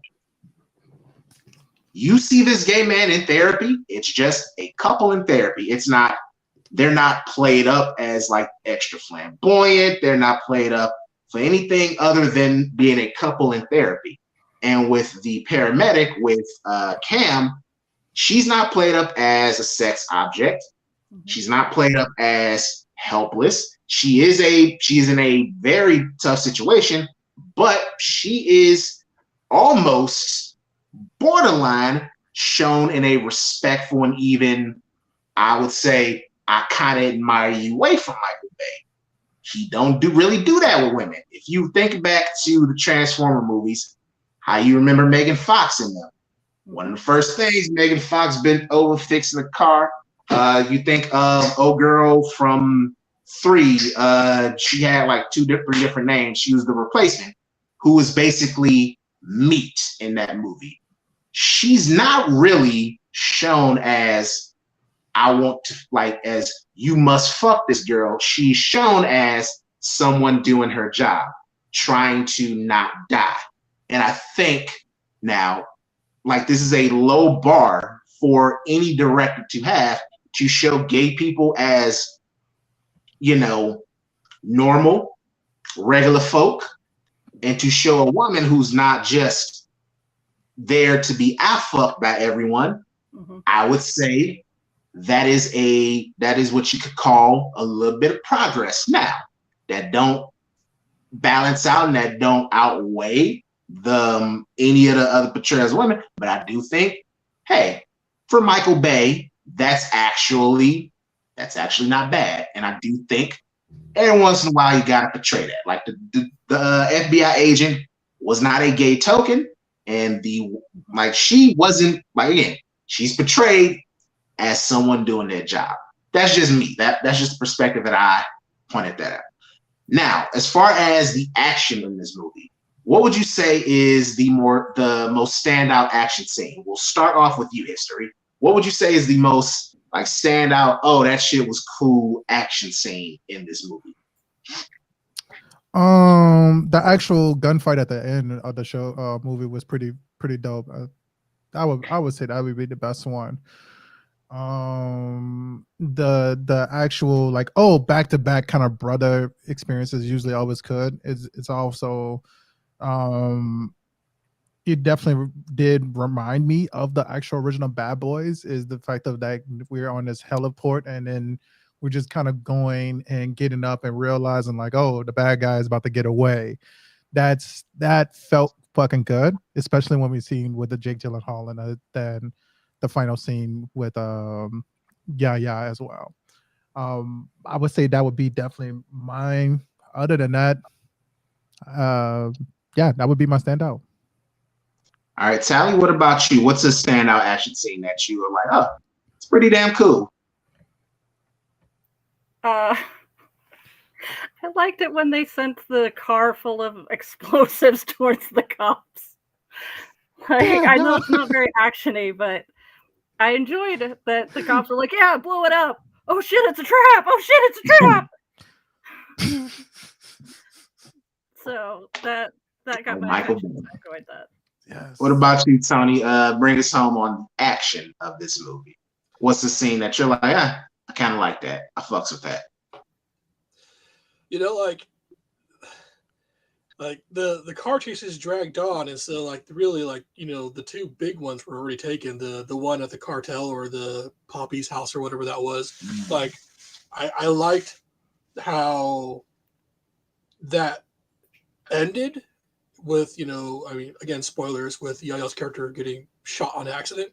Because, like, you know, action scenes historically are always like, yeah, good guys are just rocking it. And I was like, no, like, it's chaos. You don't know who's who. And so to see an action sequence where one of the quote unquote main characters gets hit, you know, and 2 by friendly fire, and 3, you know, like, by accident, you know, like, you know, like, here we go, you know, like, it's not all fun and games. Not everybody's going to be coming away happy with it. And it's nice to have an action sequence that actually has consequences that are a lot more viable. It's not just like, oh yeah, you know, everyone's going to be hitting the right person the entire time.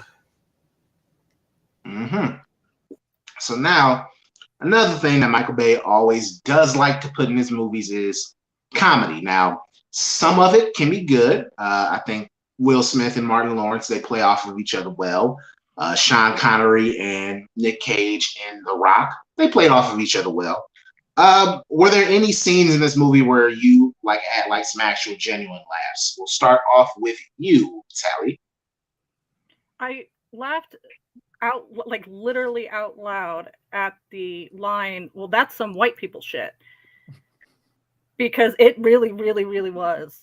Like, yeah. I'm totally palm colored, and That's some white people shit. And I mean, there was just so many one-liners in this one that actually helped with the comedy. But that one, I think that one was my actual like burst out laughing. Tony, what about you? What's something that got that tickled your funny bone? I don't think that phrase is used. I don't think I've ever said it. I think I laughed out loud. I mean, there was a bunch of good like random spots, but I think what hit me the hardest was when Yaya asks Gyllenhaal for the other headphone, and they're listening and they're just like belting out me, the lyrics, and then it flips to the back and she's just hearing them yelling, just yelling song lyrics off key, and she's like, what? Like that had me going. History, what about you? Anything that tickled your fancy? I actually want to just give like credit to one person that was inside of this. Wale was actually the comic relief the most in this film. A fucking rapper who is usually like serious about everything else in life first walks in, and your boy Yaya comes in and he says, "Hey, don't touch nothing." Like, like, bro, that's my brother. Why are you gonna tell me not to touch nothing? So, for Candy, we're talking about Ambulance from 2022. Yes. So, if you do want to say, and before history keeps going, if you do want to check out the movie, it's actually available on the Peacock. That is available for streaming. History, go ahead and continue. And it's on actually Amazon Prime. It's not on Peacock anymore. It's on. Amazon Prime. Cool. That's how streaming just these fucking streaming. So it juggle these rights like it. All right. Anyway, go right ahead. Yeah. So I would say that would be the comic relief, especially when he ran out of blue paint. I thought that was pretty fucking good. That he was panicking for it, like Jake Gyllenhaal yelling at him and about getting the truck ready and painting that bitch. That was fucking hilarious. So yes, that was my funny bone moment. Is the panic of painting a truck. There's always like an incompetent fucker in a Michael Bay movie, and it's usually they have like a funny moment. It's oh boy, like it's not the funniest moment. It just made me laugh. Like oh boy, showing up to the bank robbery with flip-flop, like with not shoes on. It's just like, bro, like like that's how people get caught. Like somebody doing just something dumb. And then of course, like that whole opening the bank robbery stuff, I actually did like get a kick out of, because it's just like it's comedic that a cop happens to want to holler at this girl at the bank and shows up when their robbery was going smooth, but then and just as an aside, men don't do this. Don't show up to anyone that you have a crush on their place of work and try and holler at them. That's really uncomfortable. Be a normal person and like go on dating sites, or you could just like watch her social medias and then move on with your day. Don't holler at her in public and like make her uncomfortable at her place of business. But and on the action tip, like y'all all hit on like some really great stuff as well. Now let's get to some changes that we would possibly make. Tally, what's one big change that you would make to the movie that you think could possibly improve the quality of it? I'd get rid of the lens flare and so much of the jiggly camera work, because it really took away from the intensity of it when it was like, oh, there's a drone shot again. Oh, look at what we're doing. Don't hit the drone. It made it almost punchy because there was just so much of it that it made it drag, and it made it not like, oh, are they going to get away or anything like that. It was just, it became a joke with us. I'm not hitting on the points that that Tally just made. What would be a big change that you think would up the quality of the movie?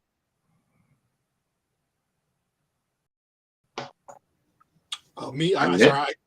I couldn't hear you. Sorry. Question was, besides the points that Tally just made, what would be something that you would change about the movie to up its quality?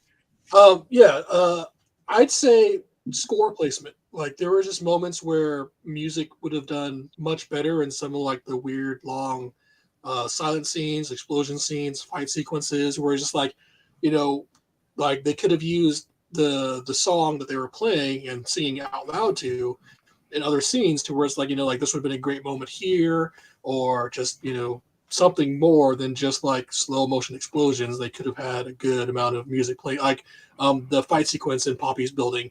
You know, there was like huge silent moments to where like, they're clearly screaming and shooting, and rather than having any real score in the background, it was just kind of blah. All right, history. What would you, not hitting on the points that Tally or Tony made, what would you say is something that could be improved in the movie with the second go through with the possible rewrite, readjustment?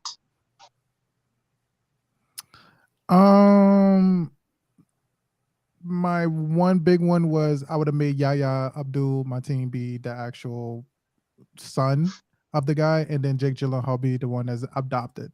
That'd have been my first thing. I think that would have just definitely been a better reason, because of the fact that like it would have showed that the character had did some development to leave, whereas then you would have had Jake Gyllenhaal be the one that's trying to hold on to a legacy when he had none initially, and now he's found something that he's good at and be able to actually keep continuing doing it. And then like the argument about the dad would have made sense. I've always lived with him. I know that person, and he's not the person that you should be excited about. I don't feel like the fights made sense for them to be frustrated with each other. You said that you love your brother. What did he do to piss off his wife that much that she's like, I don't want to be dealing with him anymore? What did Jake Gyllenhaal do to not become the person that's involved as the uncle in that his kid's life? So what did he do that bad? And they never really did that in the story. So I think that just having the actual parenting switch would have made sense why we had Jake Gyllenhaal be the person that he is in the film that we see today. Okay. Before we get to the ratings, I kind of wanted to point something out because I'm have the wiki up, and it's just a couple of things I want to point out. This movie actually was postponed a couple of times it dropped last year. It was originally supposed to be released on the 8th of April, it was released on April the 8th. Originally, it was going to drop in February, but it got pushed back because it was releasing alongside Uncharted, and then Bullet Train was adjusted and moved, and so that rearranged things for the studio. Also, the movie was postponed in being released in Russia because of a certain little invasion that that happened, and so that also affected the movie. And finally, the weekend that it came out, which was on April the 8th, it released alongside Sonic the Hedgehog 2 and Everything Everywhere All at Once. And so the movie had no chance in hell of making a budget, of making money. It grossed $52 million on a budget of 40. So it made a little money, but it is considered a box office disappointment. Despite that, what say you? So let's give out our final ratings. On Historical Voices from the East Side, we have a 5-point rating system. Basically, think of these as out of 5 stars. If a movie is a 5 out of 5, excellent stuff, we consider that a winner. If a movie is good, fun, has a flaw or two in there, but it's still very entertaining, that is a 4 out of 5. We call that an edger. A 3 out of 5, that's a slumper. That's a movie that middle of the road. Could be good, could be considered bad, but it's a toss-up. 2 out of 5, now we're getting into the shit territory. It is a sleeper. It is a movie that puts you to sleep, that bores you, and that you don't want to revisit. And at the 1 tier, we have Dumpster, which is a movie that belongs in the dumpster with the dumpster juice. Let's call that the Morbius tier. Let's call that the Room tier. And then there's, of course, a special place in That's hell for a movie that gets no stars. And I am going to call that movie ranking Rat Ass. 0 out of 5. God. If JT is still listening, what do you think of our new rating that is below 5 stars? Rat Ass. That is movie 43. If you don't know, Google search movie 43.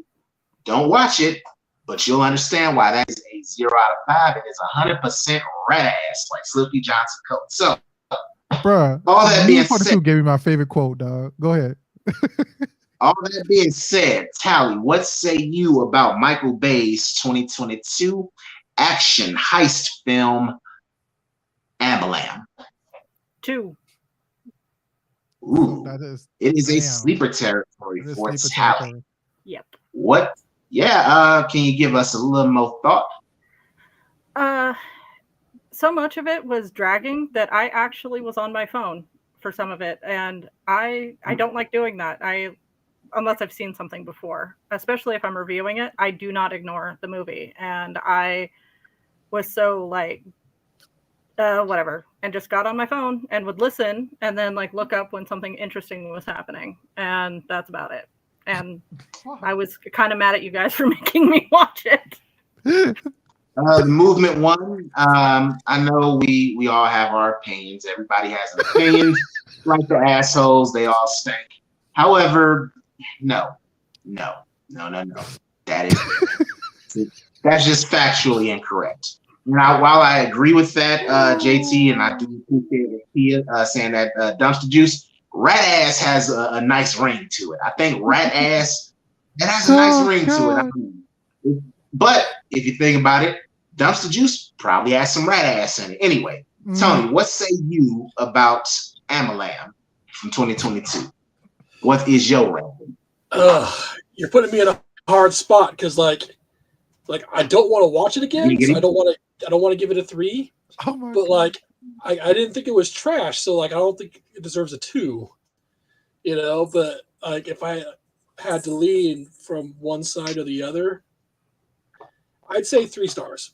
I'd say 3 stars. I wouldn't like, I don't want to actively watch it again, but I wouldn't feel bad about watching it again.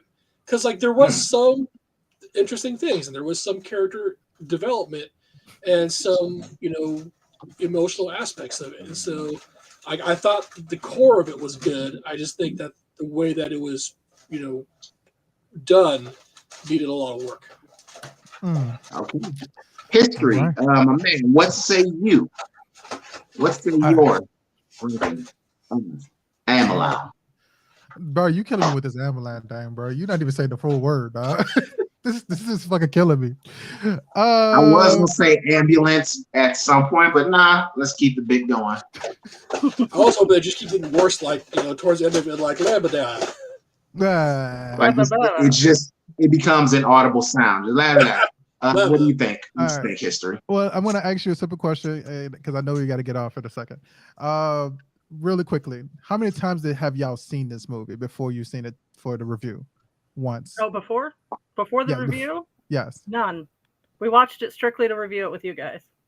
Okay, and I apologize about this. And also, don't feel bad about seeing this movie because Jamel also was the one that made us watch Friday After Next. That's a story for another day.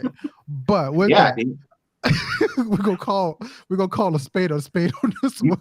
You saying that like you saying that like, ooh, Jamel made us. Yeah, I damn sure did. You made us watch Jingle All the Way. How about that? Jingle All the Way is significantly better than fucking Friday After What's your ranking on the movie, bro? I thoroughly agree with Tony. I don't think that it was a horrible movie. It's not like a movie I'm gonna go and rush to go see. I think that there were certain parts. It just wasn't a coherent story. Let's keep it short. It's not a coherent story. So I'm gonna give that completely. I'm gonna give it a slumper. Okay. I personally, JT, since you are, you are amongst us. What did you think of the movie? Okay. Let's wait a second for JT to give his ranking. We gotta give us your rating while we wait, bro. For me, I have two. It's kind of I'm of two different minds. I actually saw this movie in theaters because it came out in April, and again, there was not much to it. It's a better in theater experience than it is an at home experience.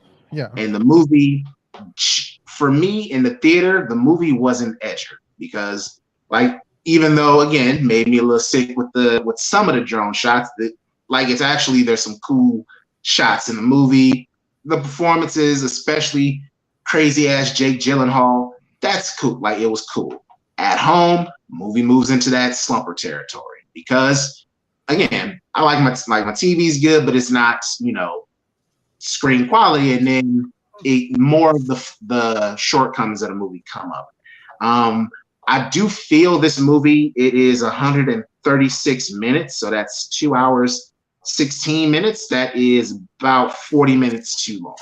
This movie probably would fare better if one, it was shaved down a little bit, and also if we were in the 90s, like if this were like 2000s 90s time, this movie would be in heavy rotation on TNT or USA Network. Like that's where like movies, like that's where a lot of Michael Bay movies live, is in rotation on TNT. Like 9 times out of 10 when basketball season is out, you might see Bad Boys, you might see Pain and Gain, you might see his movies. But yeah, for me, I'd say it's on that border between edger and slumper. So I would say it's more of a slumper. I think, again, in theaters, very fun. Like I think this would have been dope to see it at like the drive-through or in IMAX. Just really fuck your brain up and really, kind of mesh it in. I also took an edible when I watched this, and it was really freaking me out. So yeah, I did that for 2. I did, just quick story time, I did that for 2 movies last year. I did that for this, and I also did that for Top Gun. And holy shit, Top Gun, that scared me a little bit with how, oh wow, the plane it's really fucking me up with these planes. But yeah, again, at home, the movie, the flaws are more on display, and it's a slumper. It is a slumper. That being said, thank you, Tally, and thank you, Tony, for watching the movie. For Tally, I do apologize for you enduring the movie. You gave the old college try. Tony, good job. History, we learned some things about you, brother. You learned a few things. All of this down my throat, dog. So this man is not respecting the fact of what my history behind it, but that's okay. With that, that's not the man that I knew. That's not the man that I got in this. We are done with this podcast. We are done with this episode. You to cut up for the rest of this episode. I am letting you in this bitch. With that, man, I'm telling you. I hope that JP, you got to get your boy. Jesus Christ. With that, man, I hope that y'all have fun listening to this podcast. I hope that y'all stay dope, stay amazing, and y'all keep making history. Peace. Peace.